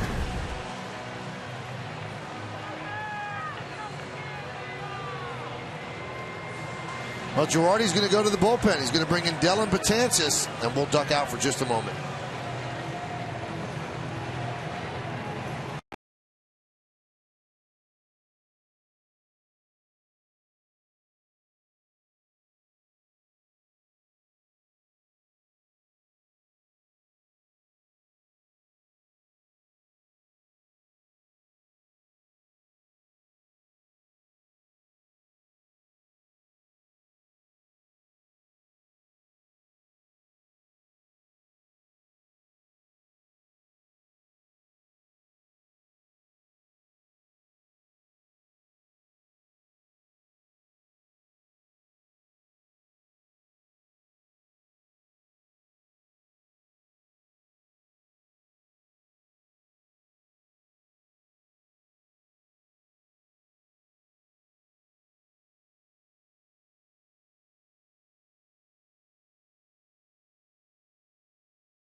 The thrilling moments of the game brought to you by Pepsi. And there's a chance for a thrilling moment as hard-throwing Dellin Betances will come in and face David Ortiz with runners on first and second and one out. You see the numbers on Betances? Those numbers got him into the All-Star game. Well, he didn't actually appear in the game, one of two pitchers that didn't, but he was selected to the American League team. And since the All-Star break, his numbers have come down to earth a little bit. And the reason why is that breaking ball has not been there consistently, David. Yeah, that's part of it, too. And he's been put into some high-leverage situations. Another one here. Usually and ideally, you'd like to use him to start off an inning. But first and third against Big Papi. Brought in with the bases loaded his last outing, too. And gave up the grand slam to Aaron Sebia. So ideally, if you're Girardi, you would have liked to see Warren get through this inning and then start Betances the next inning. But Girardi with such confidence in Betances to get strikeouts brings him right into these spots. High fly ball, shallow left. Tagging is Holt. Gardner makes the catch. Here's the throw. Here's the play. He's in there. Cervelli could not handle the throw. So a sac fly for Ortiz. Pedroia moves to second. And the Yankee lead is now 6-4.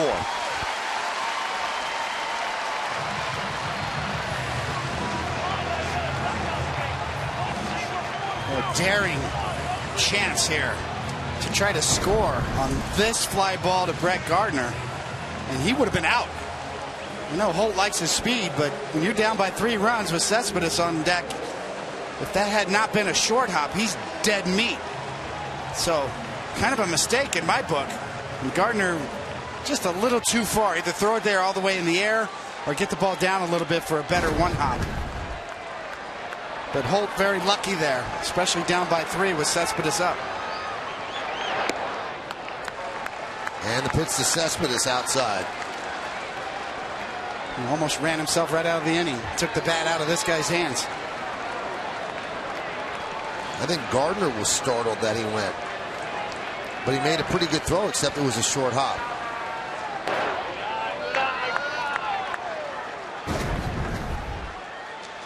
Gardner's got a good arm. The question is just Cervelli being able to handle that short hop, because clearly the throw beat the runner and he would have been out on a little bit better throw.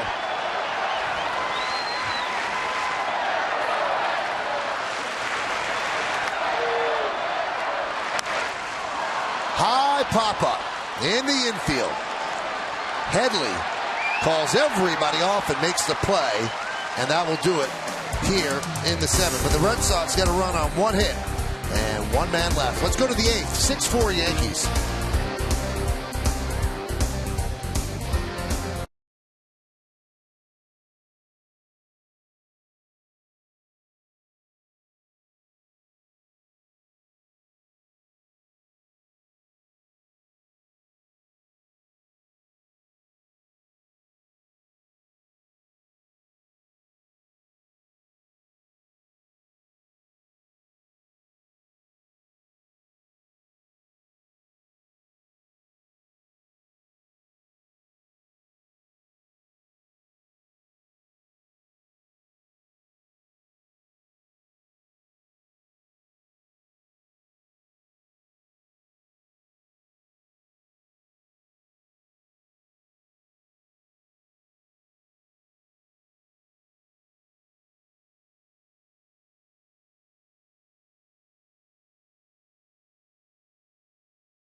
Fan photo of the game. Tweet your photo to @YesNetwork using hashtag YesFanPhoto for a chance to be shown in an upcoming game broadcast brought to you by AT&T. Yanks fan 27. Pretty nice family photo. Both Yankee fans, pretty cool as we go to the 8th inning. Nice job by Betances. 2 tough hitters. Shallow fly ball and a pop-up. The Hyundai scoreboard. Yankees still lead 6-4. And Francisco Cervelli takes low. It's one of those situations where probably, depending on how it shakes down, the save just happened from Betances. Even though whoever finishes the 9th inning will get credit with the save, Betances probably just saved the game right there on the Yankee side. Right back to Wilson. There's 1 away here in the 8th.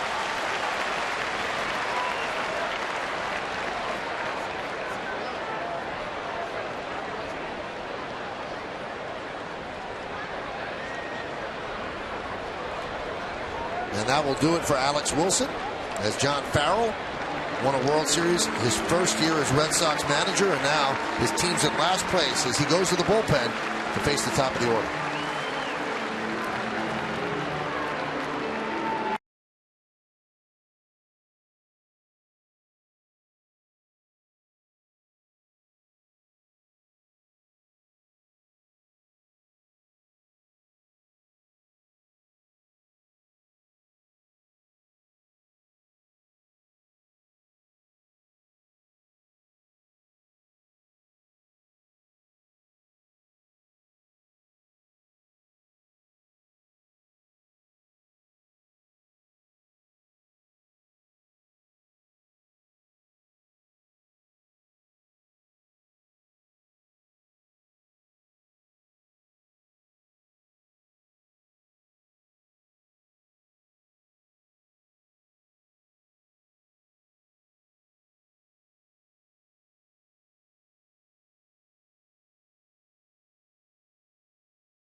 The Hookup, as Brandon Steiner and Goose Gossage surprise one Yankees fan with the gift of a lifetime.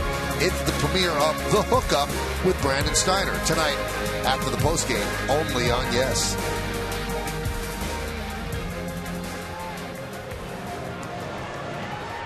So Tommy Lane will come on and face Brett Gardner. With one out, no one on. Here in the 8th inning, Yankees leading 6-4, third game for Lane.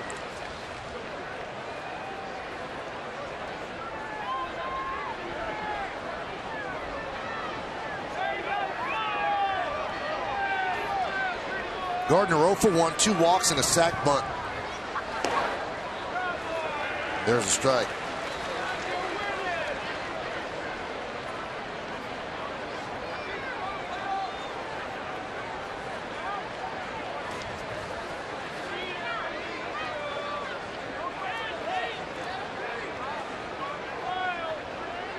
Way outside. You look at Brett Gardner's numbers, aside from base running and aside from the great defensive play that he has, the average is good, the on-base percentage is good. The thing that jumps off the page is the slugging percentage. Obviously 14 home runs, also 6 triples. So if you would ask, Michael, coming into this game, who has the highest slugging percentage on the Yankees this year? Would you guess Brett Gardner? No. That is the truth. At .457, his slugging percentage coming into this game. Mark Teixeira at .452 on slugging percentage. That's going to go up with that bomb that he hit. Grounded sharply to second. Pedroia gets in front of it. 2 outs.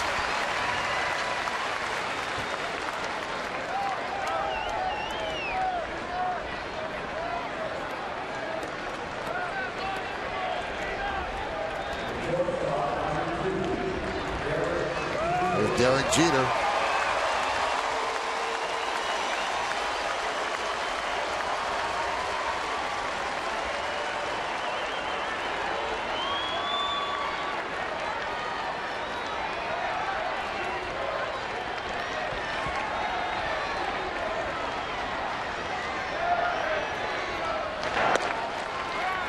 There's a strike to Derek. Derek has 2 hits in 3 at-bats. Check that in 4 at-bats because he also reached on an E5. 2-run double just inside the line and right in the 3rd inning, and then an infield single was short in the 6th. Derek's had a good road trip, David. He is 8 for 21 on the road trip. It's nice. Trying to turn a 2-hit day into a 3-hit day. Also 7 for 21 here at Fenway Park in 2014 with that homer we saw last night.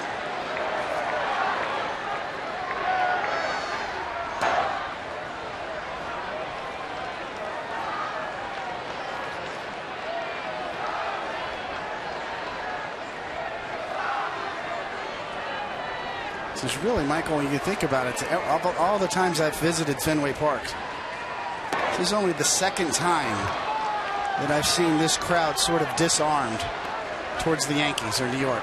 The first time I saw it was after 9/11, and they sang "I Love New York" during the 7th inning stretch of the first game played here at Fenway Park after 9/11. And of course here with Derek Jeter.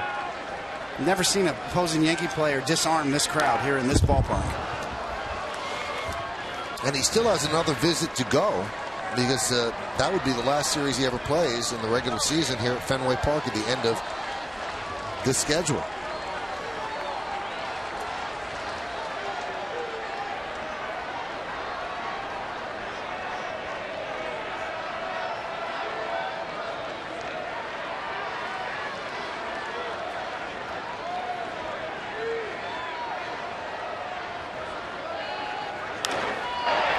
Line to right field. Nava is there. And the Yankees go down 1-2-3 against 2 pitchers here in the 8th. We go to the bottom of the 8th. 6-4 Yanks.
T-Mobile game changer, David.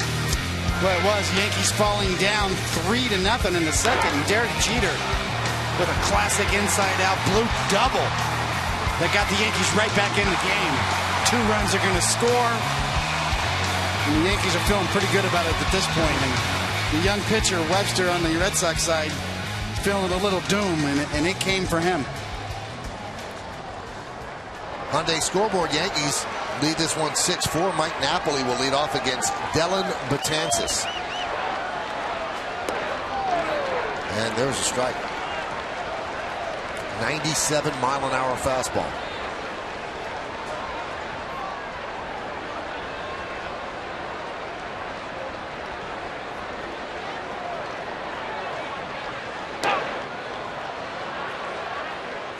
Count 1-1. So Betances got Ortiz and Cespedes to get out of the 7th. Ortiz hit a sac fly to somewhat shallow left. It was a good throw, but short hop Cervelli. That's the only reason that Holt was safe. And Betances kind of stumbled off the mound. And Joe Girardi quickly out of the dugout with Steve Donahue. Let's see what happened. Well, you can see he just kind of tripped on his back foot, kind of dragging. He has such a long stride, obviously being 6'8". Watch how far he gets out there with that stride, and just kind of landed a little unevenly on the hole in the mound. Get another look right here. You can see a little bit of a slip on the front leg, and he kind of drags his back foot to catch his balance. No real twist or rollover of the ankle, though, so should be fine. One thing about Dellin is he really pushes off and uses his lower half. He gets out there. Long stride, really, I wouldn't say drop and drive, but he really pushes off with his back leg. Power against power right there.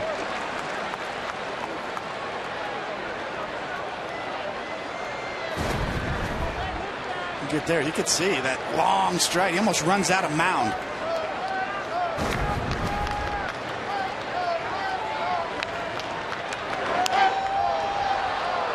Fly ball, right side. Teixeira can't make the play.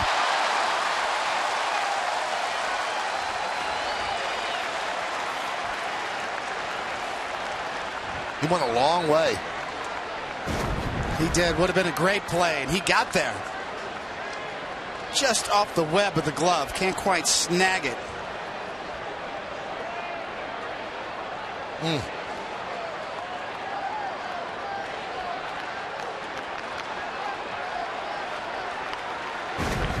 Those are the plays that Donnie Mattingly used to make look easy. Teixeira's made his share of those kind of plays as well. 2 balls, 2 strikes. The big right-hander deals. 99 inside. 3-2.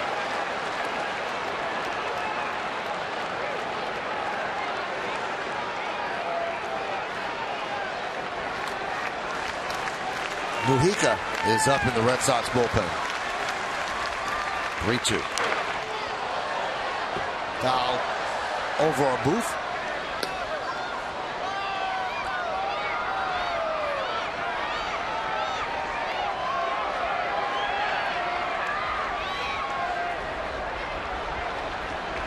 Pretty good swing there on a 3-2 fastball. It'll be interesting to see if Betances goes to his slider right here.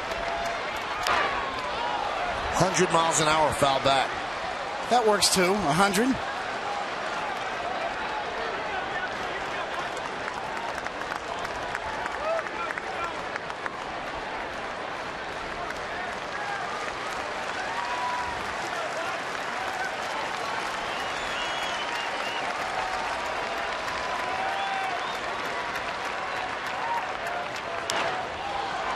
Another 100.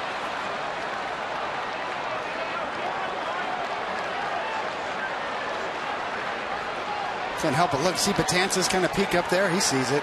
Here at the scoreboard at Fenway, they had that one at 101. Obviously a little different radar gun.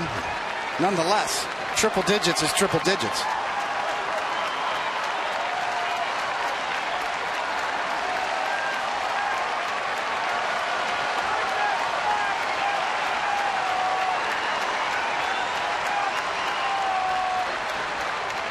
Swing and a miss. That time the 100 got him. That was power against power, chest to chest. My best, your best. Impressive. Right on the corner, too. Not only the fact that it's 100, it's right on the outside corner.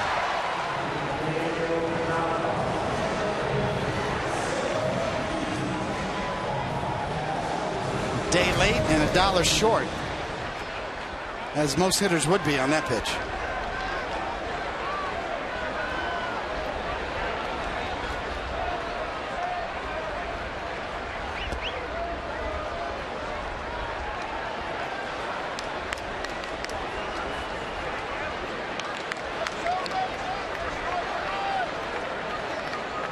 A lot of Betances' strikeouts early in the year when he really started to get it going the first couple of months were on the curveball.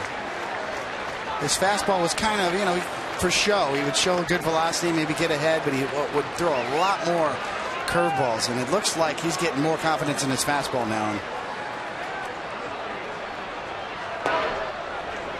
If you can finish off hitters with 100 miles an hour, along with that wiffle ball curveball that he has, boy, now you've really got a back and forth working.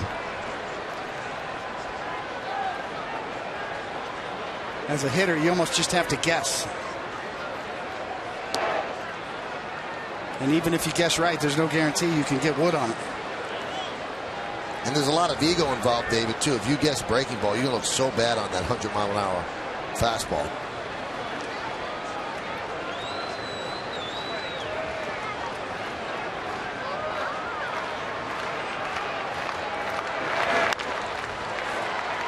Chop to second. Drew charges, gets a nice hop, and gets Nava for the second out.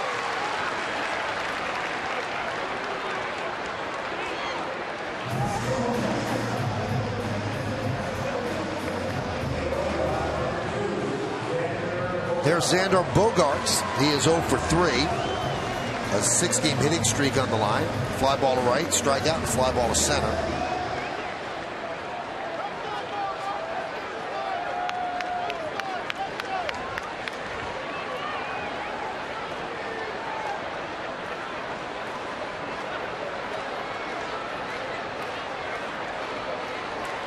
.20 pitches for Betances.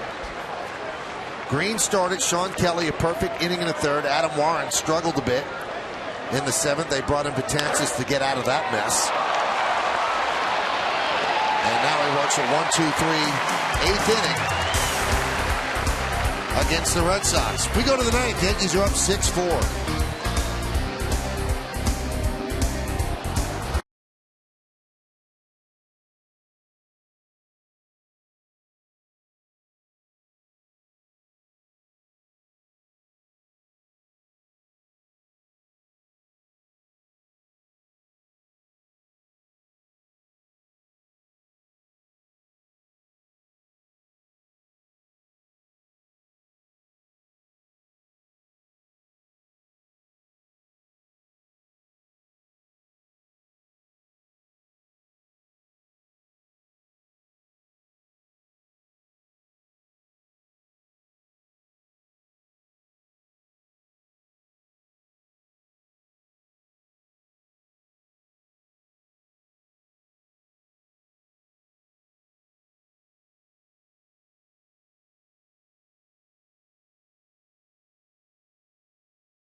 Mason postgame. Bob Lorenz, Jack Curry, and John Flaherty are back in our studios to give you expert analysis of all of today's key plays. Plus, get instant reaction from the players in the clubhouse. It's all coming up on the W.B. Mason Yankees postgame only on Yes.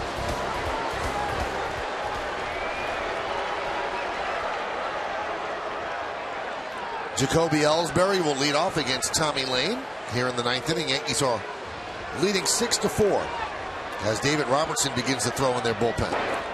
And there's a strike to Ellsbury. Ellsbury's 0 for 4 now, 3 for his last 33. Average down to 276.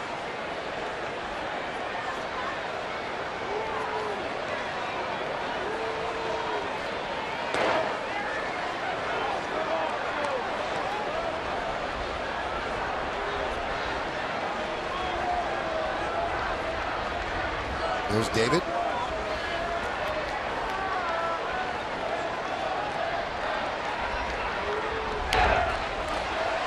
The night games on the slate, most of them are underway. This one really a long game at Fenway. Baltimore leads Seattle 1-0 in the second inning. Tampa Bay 2-0 over the Angels, also in the second. Oakland already beat Kansas City the other afternoon game. A 1-2. Now, if you look at that scoreboard, there's an interesting thing at the scoreboard, and unless you've been to Fenway a while or a real history of this ballpark, there's Morse code between the out-of-town scoreboard, and the Morse code is for TAY on that side, and then just to the right of that is JRY, and that's the initials of Tom Yawkey and his wife Jean Yawkey, longtime owners of the team. Did he go around? Yes, he did. Ellsbury down on strikes. Well, John Farrell will go to his bullpen as Tommy Lane has done his job. He gets Gardner, Jeter, and Ellsbury, and with the two switch hitters due up, really three switch hitters due up, he's going to go to the bullpen. He will bring on his sixth pitcher of the night. Yankees lead this one 6-4 in the ninth.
Drive of the game. Well, it's going to come back in the fifth inning with Craig Breslow, the lefty, pitching, and Mark Teixeira backlegging a majestic shot up on the roof. The roof is on fire. We're going to need a Land Rover to go get that one. And just like that, Mark Teixeira faces Edward Mujica, 6 Red Sox pitcher. Makes sense to turn the switch hitters around to bat left-handed to the bigger side of the ballpark. And that's obviously what Farrell's doing. Count 2-0.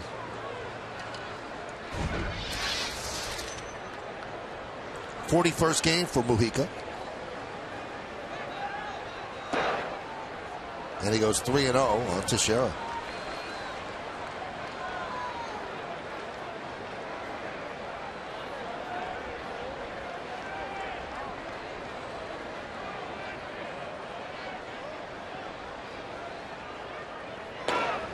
And a strike. Got to be a nice feeling for Joe Girardi to pencil in 3 straight switch hitters in the lineup. Beltran's healthy. Chase Headley.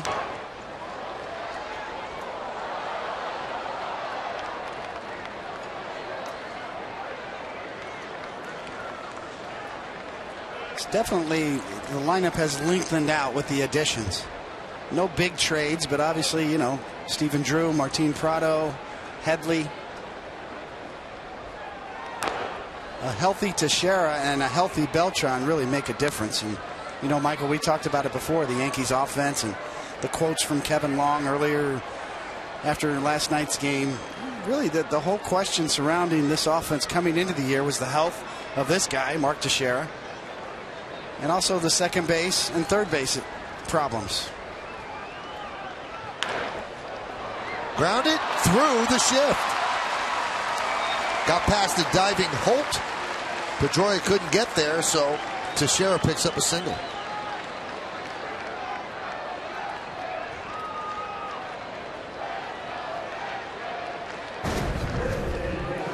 Well, you got to hit it hard to beat the shift.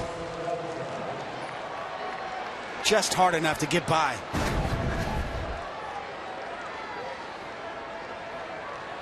See, almost read his lips. I was over too far.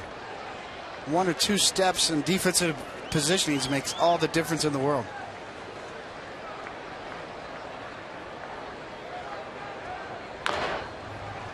Chop foul. I think coming into the year, Michael, talking about the Yankees offense, just to finish that point, is obviously second base, Robinson Cano gone. Brian Roberts brought in. Third base was sort of a work in progress the whole year until they got Chase Headley. Solarte looked like he was going to grab the job early in the year, and then he sort of regressed. For the first time all year, you kind of sense that the Yankees are comfortable with the solutions that they found now at second base with Stephen Drew and third base with Chase Headley.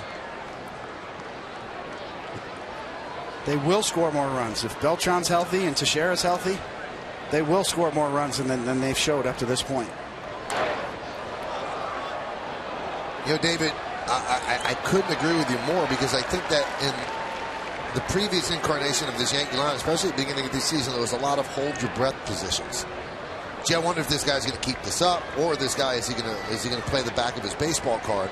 But now there are solid players at every single position.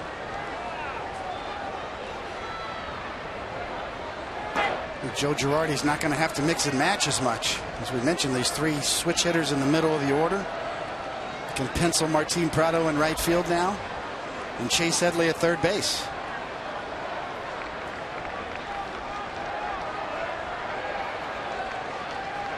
Swing and a miss. Beltran down swinging.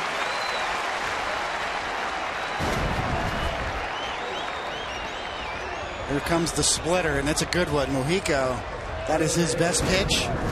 Been a closer in the past. Kind of had a tough year this year so far. But that's his bread and butter, and when it's on, it's tough to hit.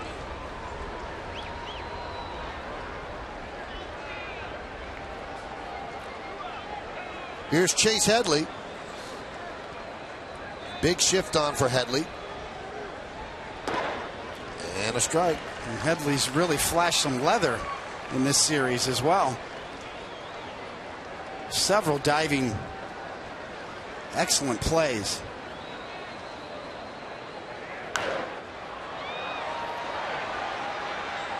You want to look ahead to the Bottom of the ninth inning for the Red Sox against Robertson. It'll be 8-9-1 right now. That's Bradley, Vasquez, and Holt. And you want to make sure you get them in order, because then you're dealing with Pedroia, Ortiz, and Cespedes. So a dangerous part of the order.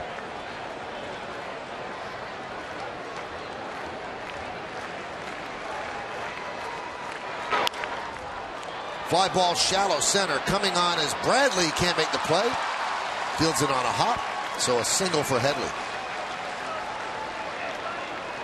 Last time he hit the ball as hard as you can hit it, and it was grabbed by Alex Wilson. Or it grabbed Alex Wilson, and this time he hits a blooper and it falls in. You can tell by the look on Headley's face. Turnabout's fair play. He was due one here. I think most hitters will tell you that stuff never evens out. But for Chase Headley, on this day, it did just even out. Line drives an out, bloopers a hit. Yankees could use an insurance run here, and here's Stephen Drew, got his first Yankee hit in the 7th, a booming double to right center to drive in a run. And Mujica deals a strike, fastball on the inside corner.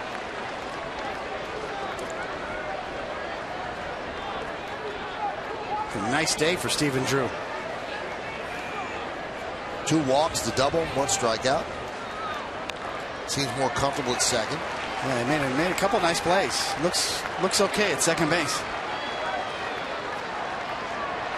Obviously, the thing he's going to have to work on is being in the middle of the double play, turning it.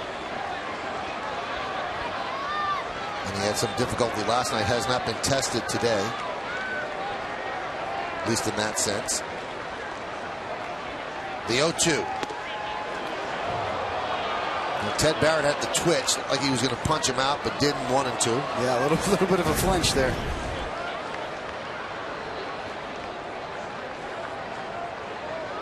He eyeballed it, as did Drew. I think the question for Stephen Drew moving forward, obviously playing second base, is an audition of sorts. Is this guy the guy who replaces Derek Jeter next year at shortstop? That's what the Yankees want to find out, I think. You know, obviously there's a lot of time between now and then, but he's at the top of the list as potentials. Funny reply by Jeter yesterday. Do you think Drew's going to be the guy who takes over? He said, what are you asking me? I'm not going to be here. It's certainly not Derek's call. Derek's done his part for 20 years. He's not going to pick his successor. It almost feels weird talking about who's going to replace Derek Jeter. He's been part of the furniture. You could almost hear time slipping away in Derek Jeter's career.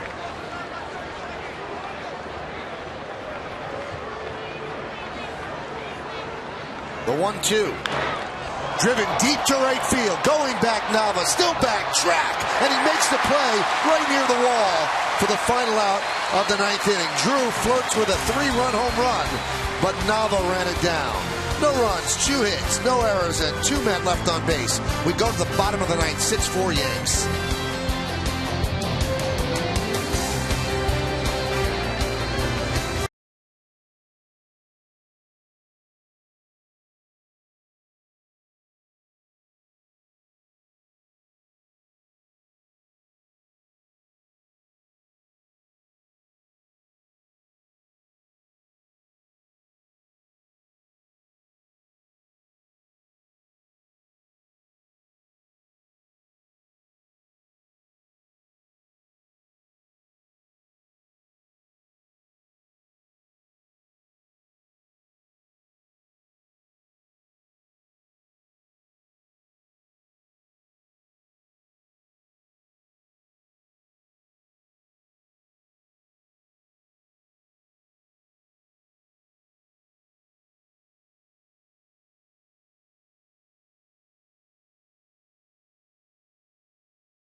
broadcast is brought to you in part by Buick. Visit TriStateBuick.com for great lease offers. By People's United Bank. See what know-how can do. And by your Tri-Honda dealers. Hurry to your local Tri-Honda dealer for great deals on the 2014 models. Well, the Yankees will bring in David Robertson to try to close this out. Last time we saw Robertson, he closed the Yankees' last win on Tuesday in Texas. He picked up his 27th save, but this one was a nail-biter, and he almost gave it away. He loaded the bases, didn't have much control. 3-2 count, 2 outs. Adrian Beltre at the plate. And you held your breath as Brett Gardner went back, made the play, and the Yankees won 12-11. Now, how about this stat, David? According to the Elias Sports Bureau, the Yankees' streak of 12 consecutive games with a final margin of no more than 2 runs, win, loss, or tie, has tied a franchise record set in 1904. They could set the franchise record this game. Every game is tight. And that's why their bullpen's been used as much as it has. Ichiro's in right, taking over for Prado. And there's a strike to Bradley. Well, that does tell a story, doesn't it? All these close games. Joe Girardi's talked about being worried about overuse of his bullpen.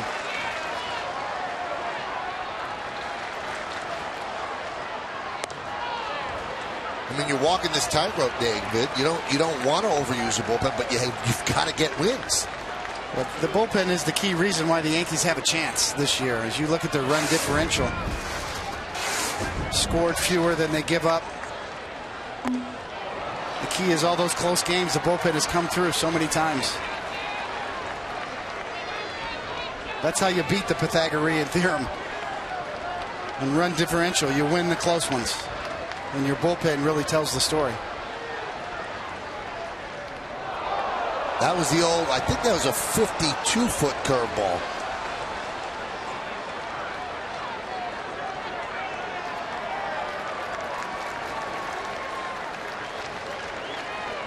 And Paul O'Neill has definitely found a trend when Francisco Cervelli catches. If the pitcher has a 1-2 count, he always wants the pitcher to bounce the ball.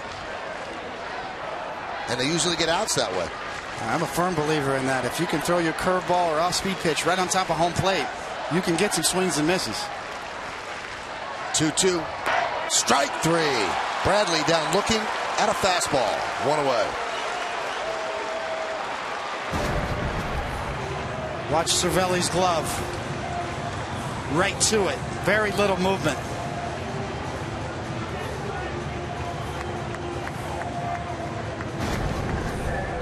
Too close to take. Pretty good pitch.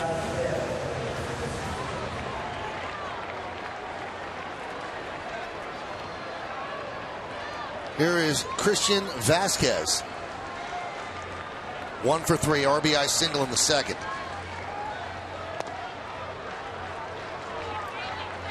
Count 1-0.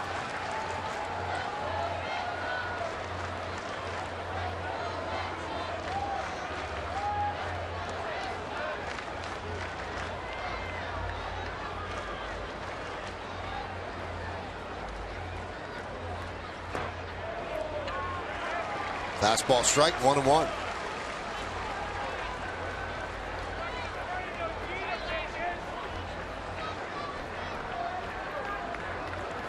Yankees looking to even this series at a game apiece, have the rubber game be tomorrow night. 1-1. Missed with the breaking ball, 2-1.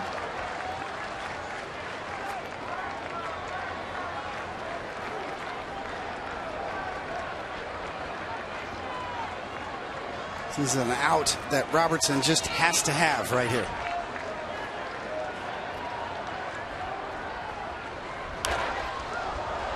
And the count is even at 2-2.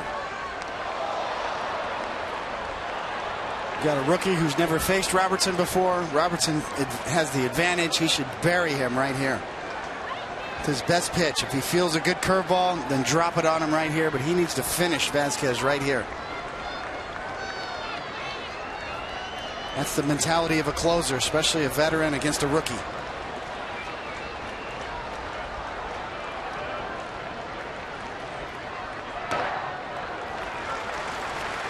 So the count 3-2.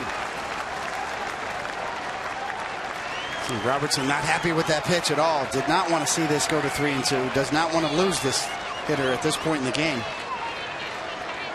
Got a 2-run lead. The Cardinal sin is walking a batter here and bringing the potential tying run to home plate. Fly ball right field, Ichiro. Yankees are 1 out away from a win.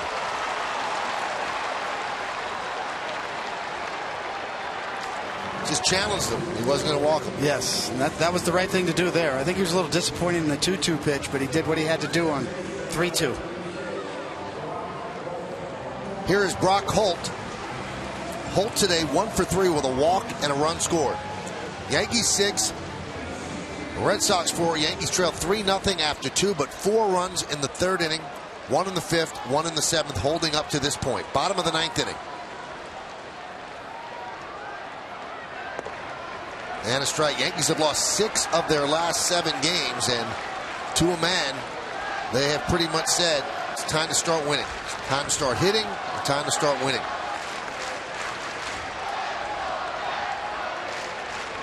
The 0-1. Red Sox down to their final strike. 0-2 on Holt. A nice game for the Yankees to win after falling down 3 runs in the 2nd. Came storming back with 4 at the top of the 3rd. Red Sox fans heading for the exit. 10 hits, 6 runs today. Make it stand up.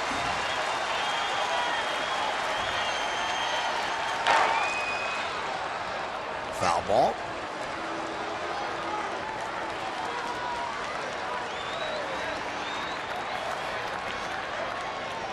Tomorrow night, David Phelps against Clay Buchholz. Yankees are worried about this final strike.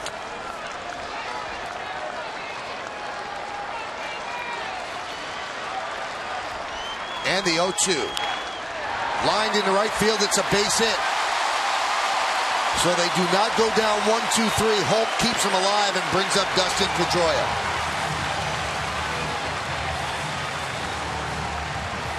Well, Holt really is a pest on an 0-2 pitch, trying to bust him in. Holt fights it off. And now another pest. Dustin Pedroia.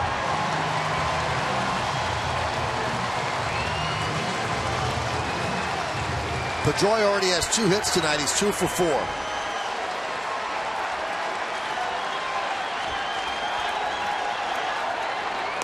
Runner goes. There's a strike. No throw. And Holt takes second on defensive indifference. Pedroia hits Robertson well. 7 for 21. 1 of the 7 left the yard.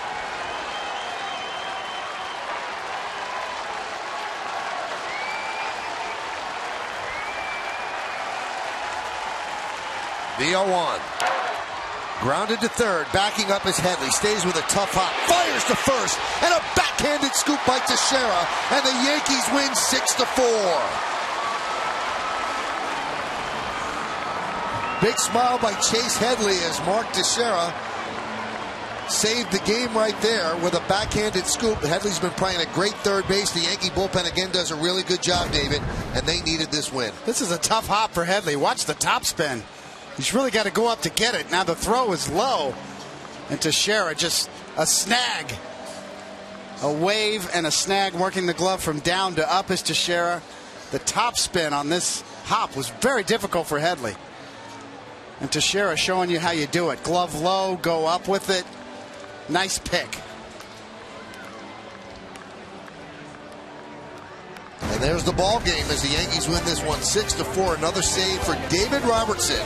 And the Yankees even the series at a game apiece. They lose last night 4-3. They win today by a score of 6-4. Still more to come. We'll throw it back to the studio. Bob Lorenz, John Flaherty, and Jack Curry will set the table.